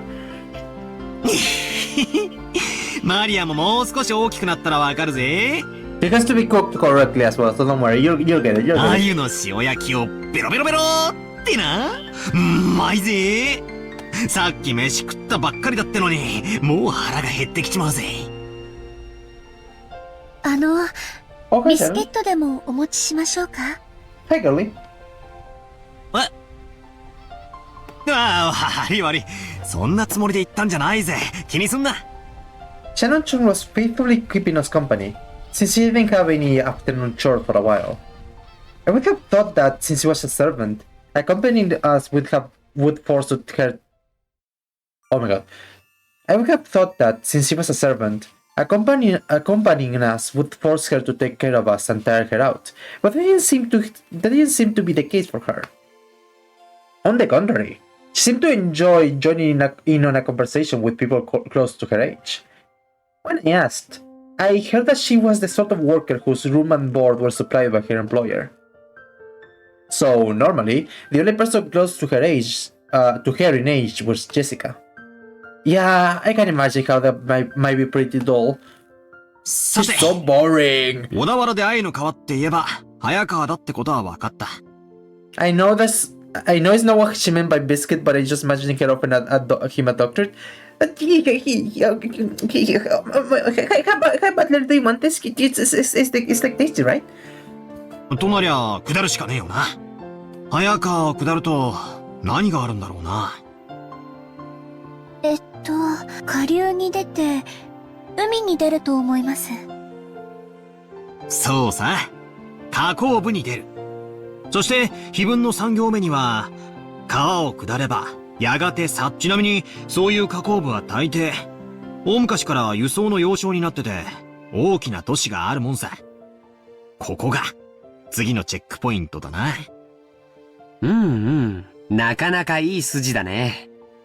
バトラ君の想像通り、そこは大昔にとても栄えたことだよ。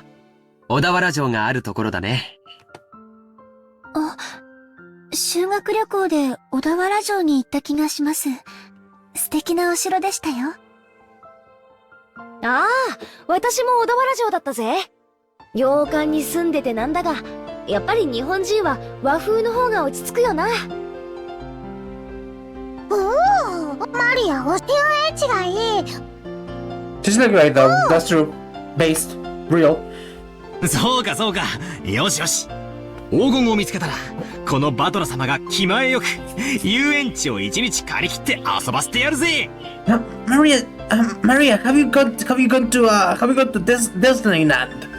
Disneyland? しかし、小田原城とはな。小田原城の隠し黄金。お？こりゃなんだかいかにもって感じだよな。まあ、2年前の私たちもそこまでは行き着いたぜ。小田原で鮎の泳ぐ川を下った里。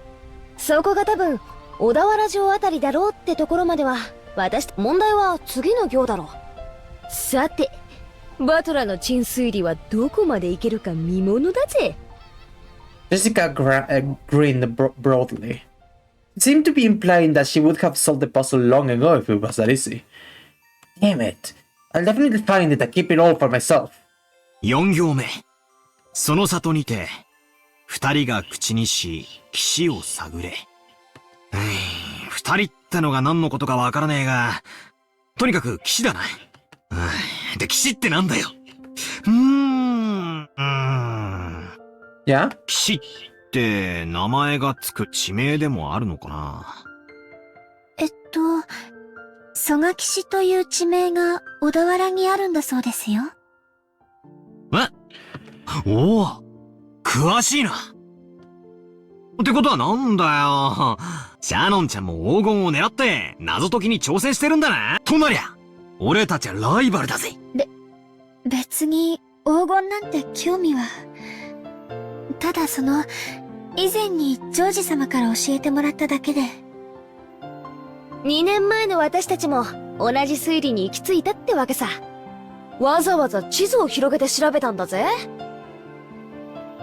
小田原城の北に5キロくらいだったかな。そこには確かに曽我岸という地名があるよ。でもそこからがわからないんだ。次の5行目にはその土地のどこに鍵があるかは記してない。マリアちゃん、読んでくれるかい？ Also, then it talks a lot about like killing people and gouging. I don't know what's up with that. That seems weird.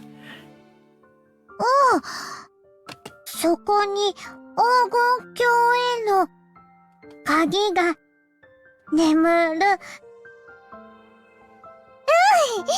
読めた。曽我岸ったって広いだろうし、かつてそこに後ろ宮家の家があったわけでもない。その広大な土地のどこかに鍵が隠されててノーヒントってんじゃ。こいつはお手上げ。確かにな。鍵が手に入らないことにはその先の行に進めないぜ。ジョージ兄貴、曽我岸ってのはどんなとこなんだ？さあね、行ったことはないからわからないけど、地図によると山の中みたいだよ。確か浅間山の山麓みたいだったね。なんだかパッとしねえな。宝のありかを隠した謎ってのはもっとぴったりとハマるもんじゃねえのかよ。どうも曽我岸ってのがそもそも間違いって気がするぜ。私は曽我岸を疑ってるぜ。私たちが知らないだけで、例えばじいさまの子供時代を過ごした家とかがあるかもしれないだろ。1行目に懐かしき故郷をって行があるくらいだもんな。シャノンはじいさまによく酒とか継がされてたろ？昔話とか聞かされたことないのか？親方様は昔の話はほとんどされません。ただ、後ろ宮家が滅びかけた関東大震災について、非常に人事のように話されることがありましたので、関東地方よりずっと遠方にお住まいだったかもしれません。後宮本家は小田原に住んでたかもしれないけど、分家はその限りじゃなかったろうね。Yeah, that's the thing, right? Like, I don't think this started correctly because, like, he said his hometown. Are you sure that his hometown was where the Shiromiya family was? I mean, he was in one of the branch families, right? He must have been living somewhere else. おじい様はよく自分のことを分家も分家、後継ぎに最も縁遠かったと言われるくらいだからね。ってことはつまり懐かしき故郷ってのが、Yeah, that's the thing, right? すでに小田原じゃない可能性もある I って think you こと fucked だ up. な。I think you don't know anything. じいさまの故郷なんて聞いたこともないぜ。聞いても素直に教えちゃくれねえだろうしよ。懐かしき故郷というのが後宮家のルーツを指さないのであれば、小田原説は初めから間違ってることになっちゃうね。Well, I mean, Jessica, have you tried asking nicely? もちろん He told you. 曽我岸の疑いが晴れたわけじゃないけれども、例えば幼少の頃を小田原で過ごし、その後遠方へ引っ越した可能性もあるだろうし。おー、さっきから何の話かわかんない。What? Huh? おー。Maria had been completely left out of the conversation, and she now sat puffing out her cheeks in boredom. つまりだな、黄金すごろくの最初のスタート地点が決まらないことには何も最初の5行で見つかるのは鍵だろ。鍵なんてなくても扉はぶち壊して入ることだってできるはずだぜ。とりあえず最初の5行をすっ飛ばしてその先の推理に入ってもいいんじゃねえか。その発想はなかったぜ。If you can open the door, open the wall. まあいいや、どうせ暇つぶしなんだ。続きを聞かせろよ、バトラの推理。でも、その先からは急に物騒になるんですよね。Shannon Chen frowned slightly. After looking at Maria's notebook to recall what was written there, yeah, I was forced to agree. 第一の晩に、鍵の選び師6人を生贄に捧げよう。いきなり物騒になるな。Dude, sorry, it doesn't sound well. I need to think about it either. 第二の晩には、寄り添う二人を引き裂けときたもんだ。恋仲を破談させるのか。文字通り、引き裂くという意味なのか。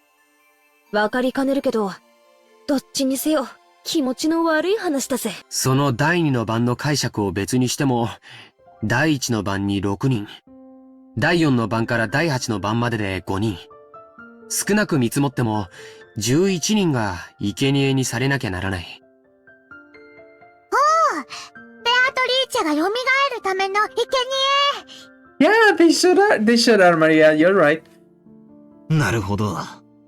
魔女復活のための生贄か。そういう解釈にもなるな。その結果、第9の晩に魔女が蘇って、最後は極めつけだな。第9の晩に魔女は蘇り、誰も生き残れはしない。結局はみんな死んでしまいます。それでようやく次の第10の晩にゴールってことになってんな。みんな死んじまうのに黄金鏡へ至るだろうって言われても困ったもんだぜ。鍵を手に旅に出た当人も生き残れないに含めるのかどうかは解釈の分かれるところだね。しかしよ、最後のところには面白いことが書いてあるぜ。ゴールした後、魔女からもらえる4つの宝の行だよ。一つは全ての黄金。問題は次だ。全ての死者の魂を蘇らせるとあるぜ。Oh, so nothing happens. It's all fine. Guys, it's okay. みんな死んじまったっていうのとかけてるような気がしねえか。それを言われれば、次の失った愛すらも蘇らせる第2の晩の寄り添いし2人を引き裂けにかけているよう。そうだね。そして4つ目も第9の晩にかけてある。第9の晩に蘇った魔女を4つ目の宝が再び眠りにつかせている。好意的に解釈すりゃ、死んだり別れさせたりと忙しいが、最後には全部チャラになるわけだな。目覚めた魔女も再び眠るし、手元にはたっぷりの黄金だけが残るって寸法だぜ。死んだり蘇らせたり、別れさせたりくっつかせたりと、魔女様はお忙しいこったな。ついでに起きたり眠ったりな。やれやれ。せっかくの隠し黄金の話も魔女の話が絡んじまうと急にうさんくさくなっちまうぜ。違いないな。I laughed along with Jessica. After all, the idea of a witch was just too ridiculous. That would never happen. That could never happen. It's impossible. I don't believe it. Of course, once we started laughing like that, Maria, who believed in the witch, got angry. 魔女はすごい。魔法で何でもできる。殺すことも、生き返らせることも、愛を与えることも、奪うことも。空も飛べるし、姿を透明にできるし、黄金もパンも生み出せる。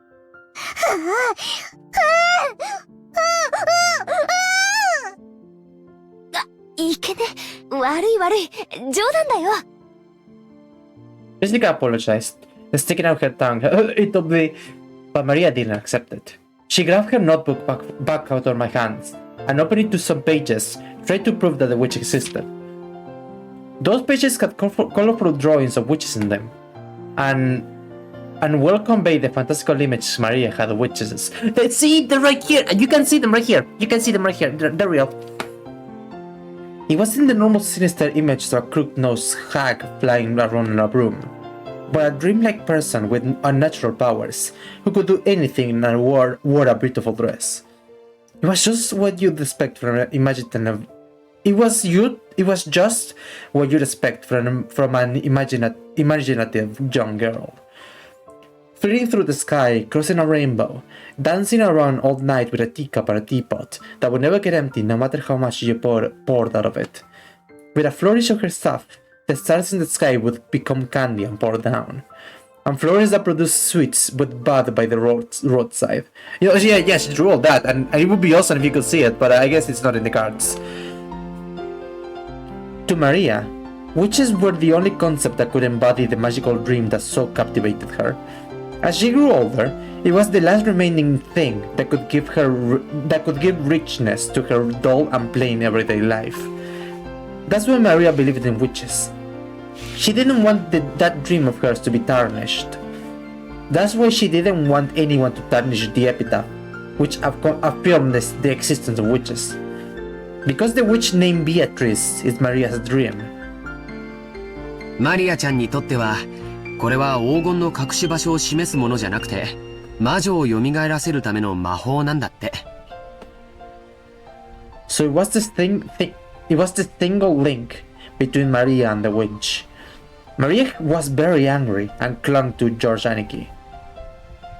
Jessica and I scratched our heads and apologized. Yeah, you fucking better.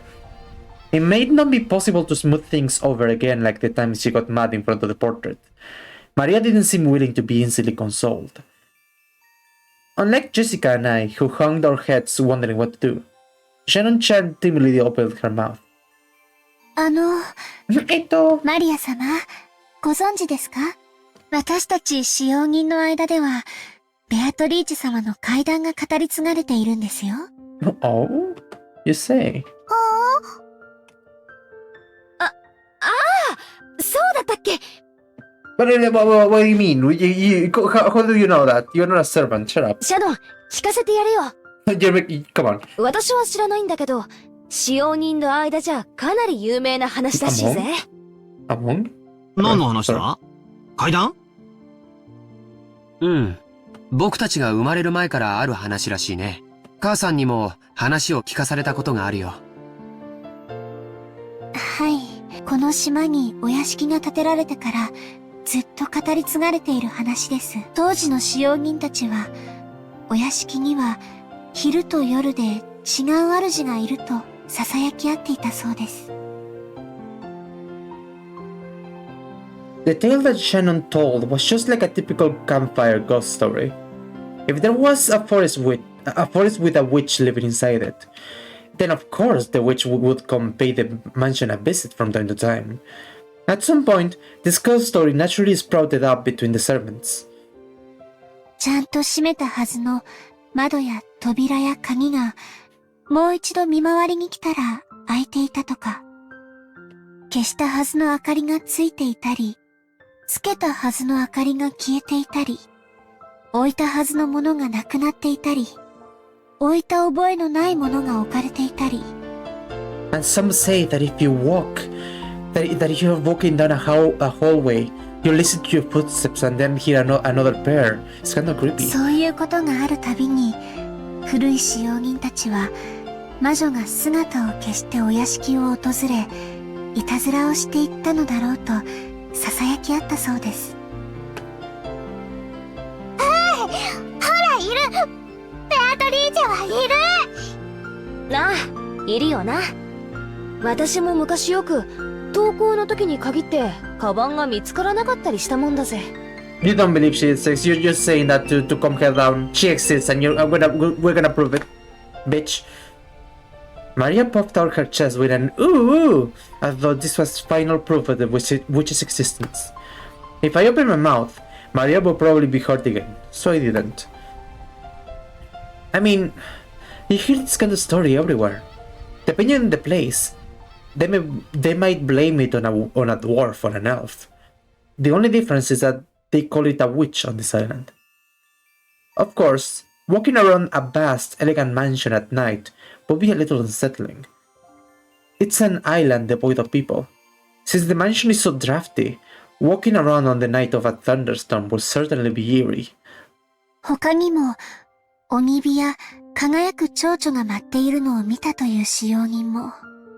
カノン君もそれらしいものを、以前、夜の見回りの時に見たことがあると言ってました。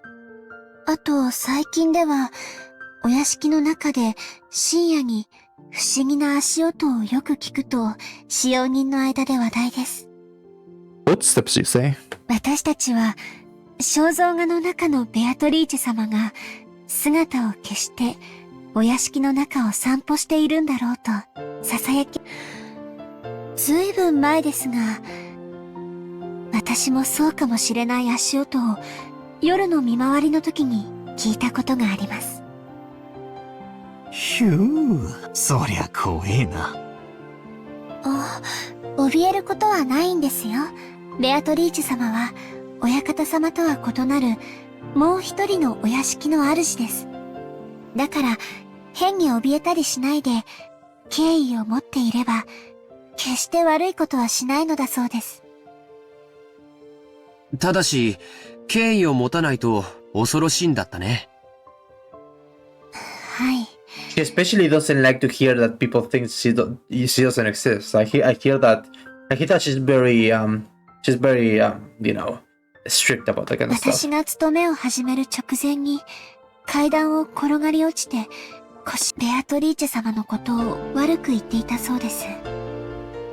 だから使用人たちはベアトリーチェ様のお怒りに触れたのだろうと噂し合ったそうです。Good, they deserve it.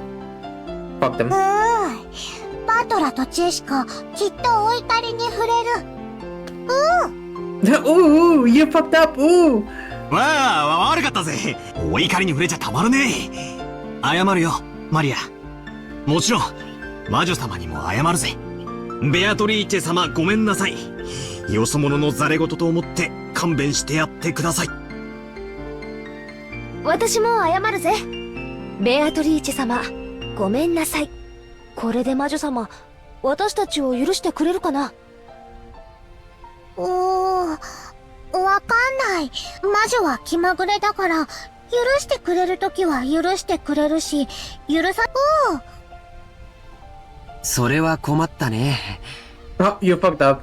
It's over. It's so Jover for you guys. It's so fucking Jover. You have no idea what's going on. マリアちゃん、バトラ君とジェシカちゃんがベアトリーチェ様のお怒りに触れないようにするいいおまじないとかないかな。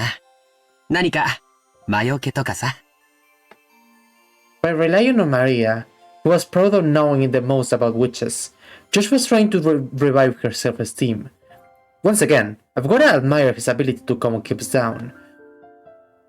After taking a moment to cross her arms and seriously ponder whether there may be a charm that could save us, she started flipping through the pages in her notebook. I thought it was just a scribbled diary, but there also seemed to be quite a few pages that looked like they come from a book of black magic. Maria solemnly considered a group of these pages, which contained things that looked like magic circles. Apparently, grandfather wasn't the only one with a black magic hobby. When Maria finally found what she was looking for, she snapped the book shut and threw it into her handbag. She then began fishing through the bag's contents. There seemed to be various jumbled up things in there. After a while, she took out various pieces of junk, although they were probably important magical items to Maria, and repeatedly threw them back in, saying they were wrong. It was a little humorous, just when it was a little humorous just when Dora took out the wrong thing, the wrong tool. Finally, she seemed to discover what she was looking for. With a face that was unimaginably cheery when compared to the intense expression she had worn until now, she held those out to me and to Jessica and me. I grabbed it and saw that it was a very cheap-looking charm. It looked like a bracelet from a plastic rosary, with a scorpion-themed medal attached. Haven't you ever seen those cheap Zodiac-themed accessories? The kind you might win in a crane game at an arcade. It really looked like something like that. There were two of them, probably one for me and one for Jessica. However, the very fact that there were two of them made them feel even more cheap, more like cheap manufactured goods, making it pretty hard to think of them as magical items. これを私とバトラに？このお守りならベアタリーチェも大丈夫。Oh, cool. サソリは魔除けの力があるから。そうなのか? You should consider yourself lucky. You were going to experience pain like you never have experienced because of Beatrice. サソリにそんな力がねパトラが信じない。I'd said too much and angered Maria again. Maria took out her notebook again, pointing out various pages as she went on and on about how the scorpion had such incredible holy power that it had been used in magic repelling magical circles since ancient times. あ、他の使用人の子から聞いたことがあります。サソリって魔術では魔除けのシンボルとして描かれることもあるんだとか。Yeah, see, it says right here. It says right here in my notebook. It's right there. See? へえ、そうなのか。ああ、サソリは悪い魔法や災厄から守ってくれる。そしてエメラルドは心に平和をもたらしてくれる。だから二重で効果がある。ほんとだ。サソリがエメラルドを抱いて守ってるね。なるほど。これはご利益がありそうだよ。I really wanted to make fun of those worthless looking charms. Are you for real, dude? Are you once the witch takes you, I'm gonna be so happy. You can be coming, dude. But as I watched Maria explaining with all her heart and realized that she'd found them for our sakes, I started to feel like it might actually work, even if it was just a prize from some game center. The material quality of the charm didn't matter. What mattered was the strength of her feelings. Even I don't think of myself as some sort of loser who laughed at something like that. そっか。ありがとな。ベアトリーチェ様には謝ったけどよ。万が一たたりがある時でも、マリアのこのお守りのおかげで安心だぜ。な、ジェシカ。ああ、そうだぜ。ありがとうな、マリア。心に平安が欲しいときは腕につける。お財布に入れるとお金が減らなくなる。ドアノブにかけておくと悪いものが入ってこられなくなる。便利なお守り。それはすごい効能ですね。マリア様が自信を持って進めるお守りならきっと頼もしいものと思います。Oh, it sure will. It sure is. Don't you fucking dare doubt Maria and her powerful magic. Fuck you. Shannon-chan claps her hands together, and Maria struck out her chest. She was totally in a good mood again. It was probably best if we let her lead the conversation a bit longer, if it will keep her in such a good mood. Come to think of it, she looked a bit bored when we were getting excited about the hidden gold, probably because she couldn't keep up. While eating the cookies Kumasawa-san had baked, Jessica and I asked Maria this and that about black magic. Maria happily chatted away in response to our questions. Each time George Aniki and Shannon-chan would act surprised or chime in. The clouds in the clouds in the sky grew darker and darker, but we cousins really enjoyed communicating freely after a year of separation. And all was good forever, nothing bad happened. Oh, sorry? 今、額にポタって来なかったかい？どうだろうな。As George Aniki rubbed his forehead, he looked up at the sky. Considering the color of the sky and the dampness of the air, it wouldn't have been odd for a raindrop to hit him. The wind also seemed to have grown a bit stronger. マリアポタッと来ない。マリアだけ来ない。安心しろ。俺にも来ねえぜ。それに今夜になれば、誰にも等しく大雨が降るだろうよ。そうだね。そろそろ引き上げた方がいいかな。Shannon-chan looked down at her watch. It was probably well into the evening now. もう仕事に戻る時間かよ。はい。皆様と一緒で、ありがとうございました。熊沢さんにクッキーをごちそうさまって伝えてね。さあみんな、片付けを手伝おう。Tenant-chan declined no help, saying that this was a servant's job. But picking up a dropped fork before the waitress has to is like my purpose in life. We folded up the blanket, gathered up the trash, and helped clean everything up. ゴミが逃げる。そいつは逃がさないぜ。マリアより先にいただきだ。いやマリアが拾う。マリア、靴を濡らすなよ。怒られるぜ。But Maria, chasing after some trash sent flying by the powerful winds, was just another game. By the time we finished, the wind was blowing pretty strongly. Probably a good time to head back. 皆様のおかげで助かりました。ありがとうございました。もう本当に時間がないみたいだね。先に戻っていいよ。George Aniki perceived from her hurried appearance that very little of her free time was left. 源氏さん、時間には厳しい人だからな。定時に持ち場についてないと厳しそうだぜ。また後でね。お仕事頑張ってね。はい、それでは失礼させていただきます。After making a respectful bow, Shannon-chan ran towards the rose garden. じゃあ、俺たちもゲストハウスへ戻ろうぜ。テレビでも見て、くつろがせてもらうさ。テレビ見る。テレビ見る。なら決まりだな。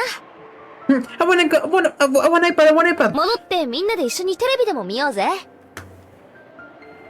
Maria, who wasn't done having fun, agreed once television was mentioned. We climbed up the gentle stairs and returned to the rose garden. After a while, because there was a ton of stairs. Oh yeah, imagine if this had taken place when the iPad was around. Maria would be like insane. Like she would have like a million followers on YouTube or something. The wind had grown very strong, and roses shook throughout the garden like ripples on the water. This might be your last chance to see those beautiful roses. I'll bet tonight's typhoon ruins them. バラ、今夜の風でやられちまうかもしれないな。そうだな。バラたちもラッキーだったと思うぜ。台風の前にバトラたちを歓迎できたんだからよ。That's true. 花はいつか必ず散る。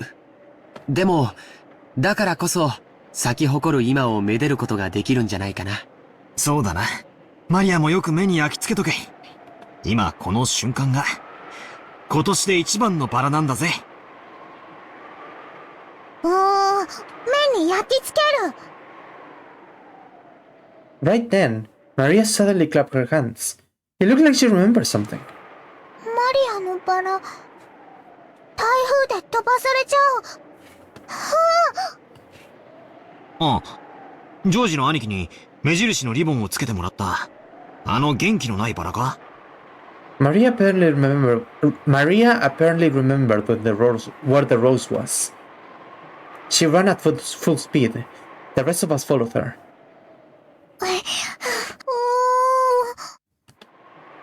あれはどこだったっけな。確かこの辺だったと思ったぜ。We searched everywhere around that area, but it was only a single flower among all these roses after all. Even though we knew it was somewhere close by, we weren't able to find it. The winds making up the typhoon front lines made roses throughout the garden undulate. It was almost like it was teasing us by making the location of Maria's rose impossible to find. ここじゃなかったかな。少し手分けをして探してみようか。そうだな。人海戦術で行こうぜ。なんだよ、マリア。Listen. As we made to split up and search, Maria tugged at my jacket with an unhappy face. You could tell that she didn't want to leave the spot. なんだよ、どうした？マリアのバラはここなの。ここにあるの。Well, I mean, obviously it isn't. Otherwise it would be there. でも現にないぜ。この花壇の裏側だったかもな。みんなで探せば早いぜ。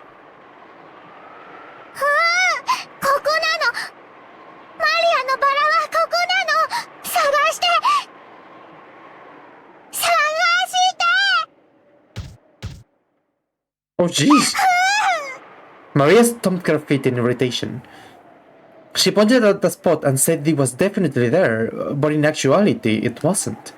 Even so, Maria got mad when we said we were going to search elsewhere.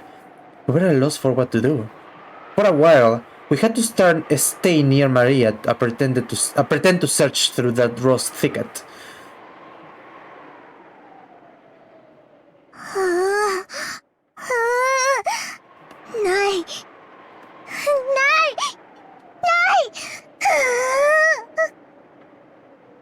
Maybe she's saying that it should be here, but it isn't.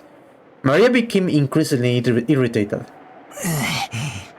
マリアがすっかり機嫌を損ねちまったぞ。マリアはたまにすごくどうでもいいことを気にし始めちゃうんだよ。それがどうにかなるときはいいんだけど。ないものは探せないしね。What is this game? Okay. So, I mean, how do I explain it? Well, I mean, I do have like a little bit of like a brief like introduction, a little bit. So, this is A visual novel, B, really fucking long, C, a murder mystery, and also like a philosophical diatribe. Yes, it is very heavy. But most of those CWs don't come into play until later on. So like, when I say long, I mean that this game is like 300 hours long. And like doing this weekly for like 5 hours a week, it would take us like a year and a half, 2 years to complete it. So that's long. So when I say that most of these don't come into play like until later on, I mean like months and months and months into the playthrough. So like the most egregious of those we may not see until way later on. Like the ones you have to look for, you will get there someday. I mean, hell yeah, baby, let's go. So like I did like a little bit of a disclaimer at the beginning of the stream. So not the beginning, so like at the beginning of the first stream. So like you may want to watch the bots because like this is a visual novel. This is a kinetic visual novel, which means there are no options. It's just text. It's just, there's no gameplay. It's just text. It's just reading. It's just reading, listening to the speak, and nothing else. It's like a book basically. Think of this as a book club. So it's very important that you watch like the first bots. The most close to a regular novel I can get, exactly. It's just ebook basically. What was I gonna say? So it's very important that you start from the beginning. Also, sheesh. Thank you so much, Tipsy, for the 5 subs. Also, why didn't it say that? Okay, whatever. Thank you so much for the 5 gifted subs. Oh my god, that's so generous of you. Thank you so much. What was I saying? So yeah. It's very important because it's a book. It's a book basically, and it's a mystery. It's a modern mystery. So like things that get said like are important, you know. And yeah, it's like the visual novel. It's like the height of visual novels, right? So like it's the gold standard basically. So it has a lot of discussion and shit. So yeah, it's very important. So yeah. That's basically it, really. I don't know what else to say, really. It's just a murder mystery about witches and whether they exist or not. And like battle wits and shit like that. So yeah, that's it. Sounds fun. I've heard it's really fucking fun, and it's like really fucking good. So like I'm excited to go through it. Even if it takes me 3 years to go through it, I'm gonna do it because I'm the only one strong enough to do it on stream. So let's go. So yeah, and also one more disclaimer. How old is it? I think it's like from 2006. I wanna say mid to late 2000s. So like around that age. It feels like late Cops Party a little bit, yeah. But like also, I think it predates it a little bit. I'm not sure, yeah, like kind of a little bit. 2007. Okay, there you go. Yeah, it sold. It definitely sold. In terms of art and as a visual novelist, well, okay, this is not the original art. This is a mod. I think this is art from the PS3 version. So Actually, no, I cannot bring up the old sprites, but like actually, hang on. Let me look up like an old sprite. Umineko, Ryu, Riki sprite. Yeah, Rikishi sprites. I thought it was a setting. It's a setting, but like you have to do it at the beginning. Let me check. Let me check. Oh, hang on. Options. Yeah, no, you need to wait. Spoiler movies, toggle wrap. Yeah, no, wait, yeah, it's at launch exactly. So like, let me show you like one sprite. Yeah, here, there you go. Yeah, that's fucking like a comparison between the old sprite and the new sprites. So there you go. See, why did he disappear? Why does he keep doing that? He just disappeared for some reason. Hang on.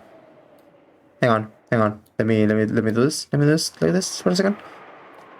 There you go. So this is a good comparison between like the new sprite, like the one on the right, and the old sprites, the one on the left. The bottle sprite, yeah. Again, I like the Rikishi sprites. Like they have some charm that I really like. So like, even though like I'm going with the new sprites, I still really like the old sprites. Like they have that kind of charm to them. You know, like the oven meat hands and whatever is really fun. So like yeah. What else I wanted to say? Yes, kind of old, but also oh yeah. Again, this is kind of a book club. So like this is a very big time investment. It's like 300 hours. So like I get if people don't want to watch it. This is for my enjoyment more than anything. This is to prove first of all prove that I can do it. And second of all so that I can get through the game, because like I know that if I have to leave it to my own time, I'm never gonna do it. I'm never gonna finish it. So I'm doing it right now. I'm doing it with you on stream. But like if you don't want to watch it, that's perfectly fine as well. So like yeah, let's just continue. 困ったな。 Just when we're at a loss for what to do, Maria called out in a loud voice.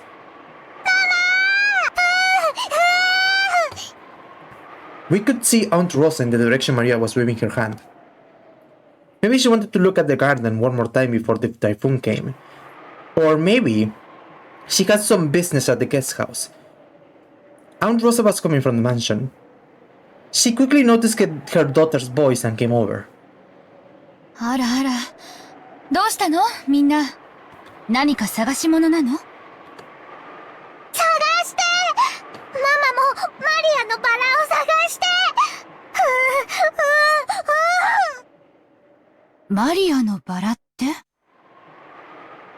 この辺に元気のないバラを一つ見つけて、それに目印をつけたんです。飴玉かなんかの包み紙でキュッと。しかしマリア、確か俺の記憶が正しけりゃ、すぐ手前の目立つところに生えてたはずだぜ。足が生えてどこかに行っちまったんじゃなきゃ、他の場所だったと思うぜ。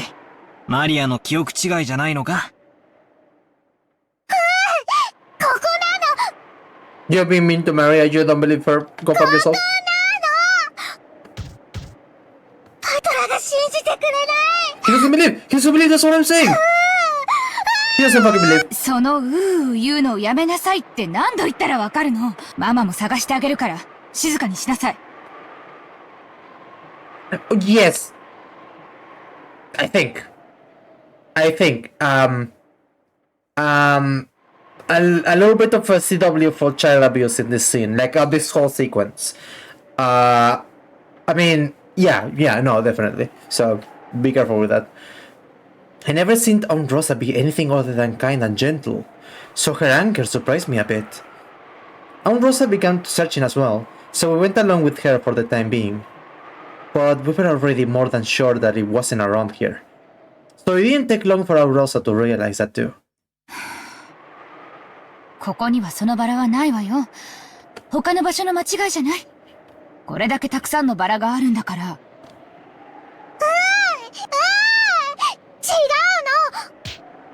ここにあるの。ママも信じてくれない。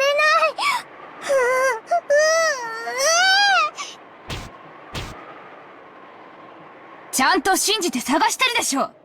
でもないじゃない。でもここなの。ここにあるのにないの。 Oh, what do you mean by that? じゃあ誰かが抜いちゃったんでしょ。とにかくその言うのをやめなさい。マリアのバラ、抜いたの誰？抜いたの誰？返して、返して！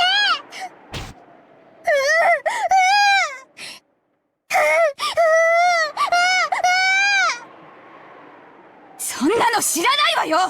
やめなさい。その言うのやめなさい。Aunt Rosa slapped Maria's left cheek with her palm. In that instant, Maria was shocked into silence. Of course, it was only for an instant. When Maria realized that her wish was being rejected, she started yelling even louder.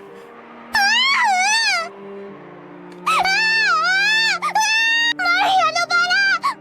Maria no bala!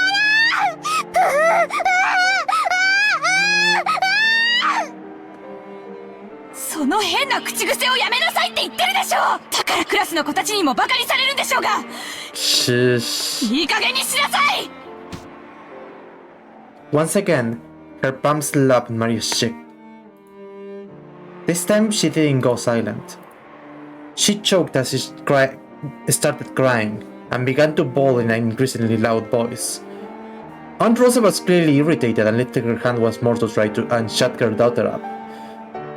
ローザおばさん、まあまあ、小さい子供のことですし、そんなマジになんなくても。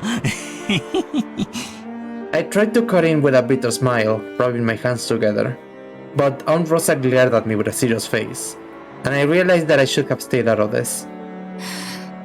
ごめんね。バトラ君たちはちょっとお部屋に戻っててくれる？おばさんはマリアとちょっと話があるの。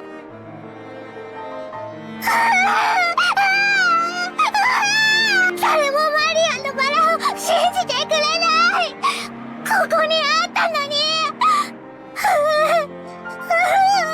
探して！探して！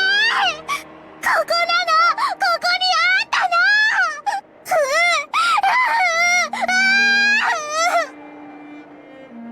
の！でもないじゃない。なら他の場所の勘違いでしょ。ここなの！絶対にここなの！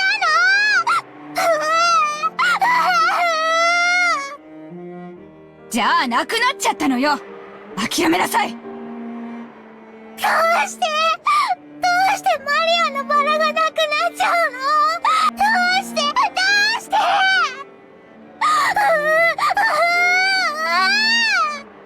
知らないわよ、そんなの。だからその言うのをやめなさい。Aunt Rosa once again raised her hand, overcome by emotion, and slapped Maria's cheek. It was strong enough to knock Maria over. ローザおばさん。Oh, Butler, I get what you're trying to do, but... いくら娘でも、暴力はいけねっすよ。I stepped between I stepped between them to protect Maria, who was still on the ground crying, ooh, ooh. I knew that, as an outsider, problems between parent and child were none of my business. But I wasn't brought up to just silently observe something like this. バトラ君は変に思わないの？あなたの学校にうなってる女の子なんている？ That's something she does. まあさすがに高校には。でも小学生ならそういう言うのも可愛いじゃないっすか。可愛い？言うのが可愛い？可愛いって？ My careless words seemed to have earned me Aunt Rosa's wrath. She grabbed my collar with a terrifying expression. バカ言ってんじゃないわよ。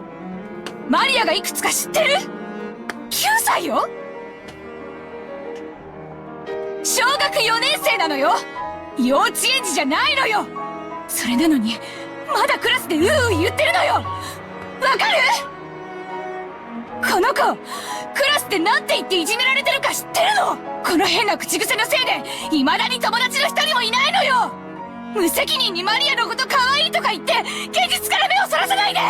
Well, personally, I don't think that his fault. この子の将来のことをもっともっと真剣に考えて。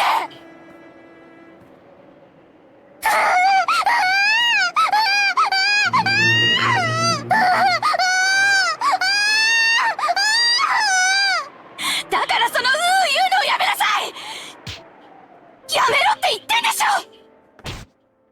Aunt Rosa struck Maria's quivering head, from which an increasingly unhappy voice was rising. I tried to stop it, but Aunt Rosa pushed me away. My back hit George Aniki. 昔は、ローザおばさんも、マリアちゃんの幼児言葉の一つだくらいにしか思わなかったんだけど、小学校の中学年になっても治らないのを、最近はだいぶ気にしてて。I mean, what would even need to be fixed? That's the thing. 別に、どういう言葉遣いをしようと、関係ねえだろ。そのまま社会人にはなれないよ。だから、見ていて気持ちのいい光景ではないけれど、これは、おばさんたち親子の問題なんだよ。まあ、私もこの言葉遣いのせいでよくお袋に怒られるけどよ。When they put it that way, maybe even a scene as painful as this isn't something an outsider like me should put it on. No, I don't know about that. I don't know about that, Butler. バトラ君だって、小さい頃、悪い癖が治らなくて怒られたことがあったんじゃないかい？まあ、一つや二つは。授業参観の日に、人前でずっと怒られてた時は、恥ずかしくてたまらなかったぜ。じゃあ、今のマリアちゃんたちの気持ちはわかるよね。僕たちに、ここにいてほしいとは思わないんじゃないかな。ジェシカちゃんにもわかるよね。怒られてるところを誰かに見られてえとは思わないぜ。行こう。ゲストハウスへ戻ろう。そして、マリアちゃんが戻ってきたら、何事もなかったかのように迎えてあげようよ。それが、一番じゃないかい。We thought George Aniki's point was probably a reasonable one. And we may have been eager to use that reasonable sounding argument as a justification to retreat from this heart-rending scene. Jessica and I nodded at George Aniki and we all left. We called towards Maria, telling her that we were going to head to the guest house. But she didn't seem to hear, and we felt sort of guilty and shameless after saying it. それなら好きなだけ一人で探しなさい。ママは知りません。探す！マリアが一人で探す！ママが知らなくても探す！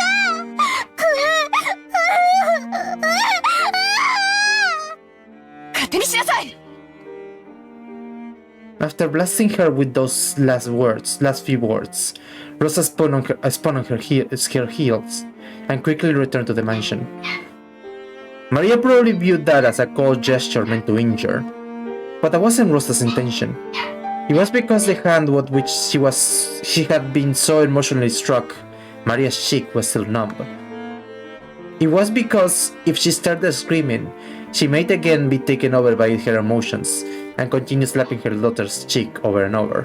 Well, maybe that's something she should have to deal with herself. I don't know what to tell you. After Rosa left, Maria was left alone in the rose garden. The wind began to blow stronger and stronger, and every once in a while, a raindrop would fall on her forehead. However, Maria couldn't leave that place. Not until she found that poor, wilting rose. It had definitely been there. Even so, it wasn't. Even though she knew the place, and even though it had been there before, it wasn't. Maria bitterly stared at the place it was supposed to be and thought frantically, maybe the angle I'm looking from is wrong. Maybe the height I'm looking from is wrong. While gazing at a single point, Maria repeatedly stood up, changed her position, and continued to stare. The wind was getting stronger and stronger, but Maria kept on looking for that rose in front of the flower bed.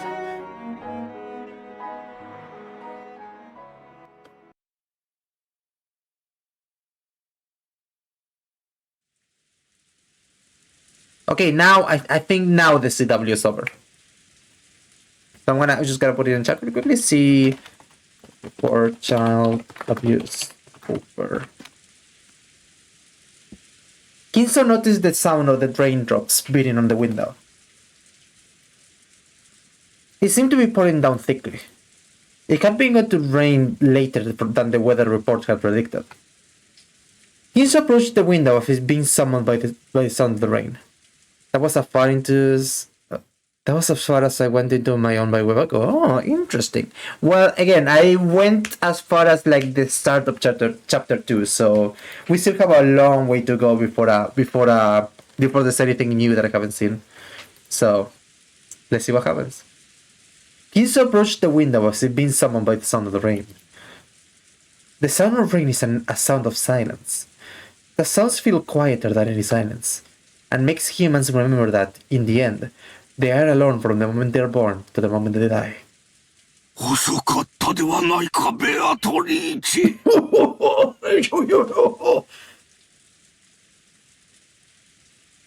Were those words directed at the rainy sky?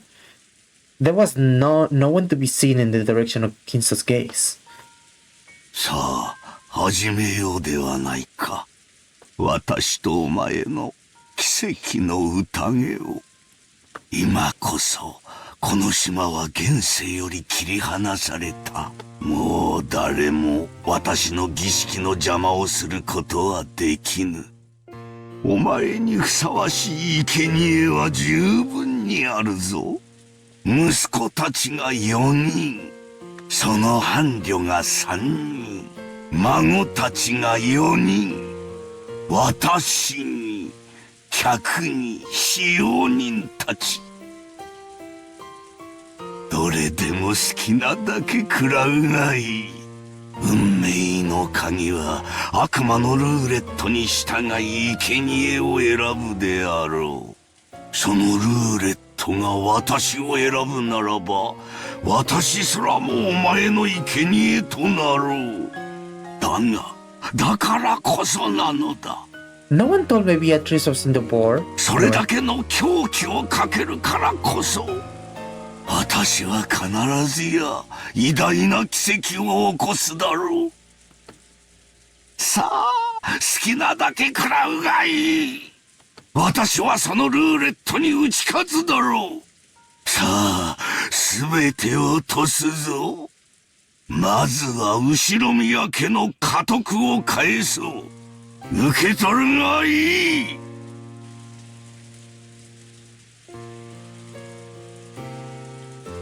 Hinsu tore the window open, ripped a golden finger off his finger, and forcefully threw it away. At that time, the sound of thunder rang out, giving the illusion that the lightning had upset the ring. そして、お前が蘇った時、そこにいるのは私であるだろう。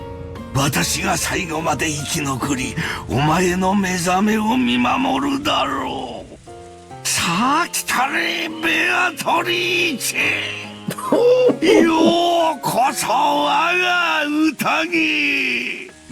私が生み出した全てと引き換えに、私にもう一度だけ奇跡を見せておくれ。おーベアトリーチェ What's he say like that? Oh! Bro, who keeps ringing my fucking screen? Come on! Oh, yeah, iconic. Yeah.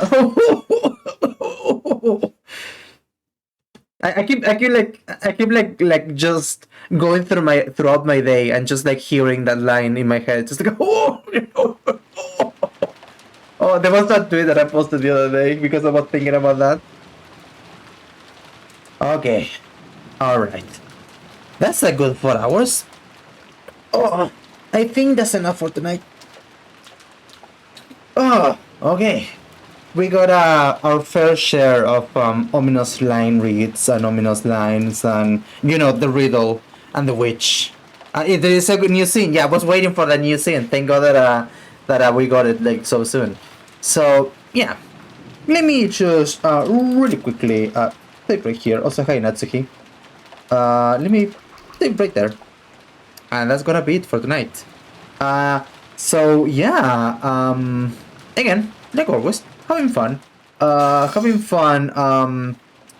going through the mystery of the Golden Witch. Thank for the stream. Thank you so much for watching. Again, I'm just playing this for myself. So like having anyone watch is already more than I could have asked for. And who knows? Maybe some friends will join us along the way, because like I said, believe you me, we have a lot to go through still, like a lot. Like there's so much that we still, like, we are barely starting. So yeah, hopefully it will be a good ride. It's already been a good ride. So yeah. So again, thank you so much to everyone for watching. A ton of fun, like always. And yeah, I hope to see you next time. Obviously, we're gonna be back here on Saturday for more UMINEKO. Tomorrow, more Great Ace Attorney Chronicles. On Tuesday, if I remember correctly, we are gonna have CTV again, if everything goes according to plan. And I'm gonna let you know about the schedule for next week on Monday. Probably, hopefully. So, and also, there are some things coming on, coming soon. I'm pulling some strings. I'm making some plans, and I think it will be quite. You'll find that the schedule for the next few weeks will be quite interesting. So yeah, thank you so much for coming, everyone, and I'll see you next time. Let me really quickly see who's online. Moth is online, so let me open the stream really quickly on my Twitch. And let's go rate them. Yeah, yeah, they're doing art right now, so that's cool. They're doing doodle requests actually. Oh, interesting. I fucking love mods art. So if you wanna donate to them and get a awesome delicious doodle, I recommend it. It's gonna be really cool. So let's go raid Gotstosis. Let me see that it's spelled correctly. Yes, I think so. Alright, there we go. So thank you so much for coming, everyone. And the very first is gonna be have you gone to Disneyland? I went like a few summers ago, and it was pretty cool. But I cannot really believe what happened to those poor people after that one accident.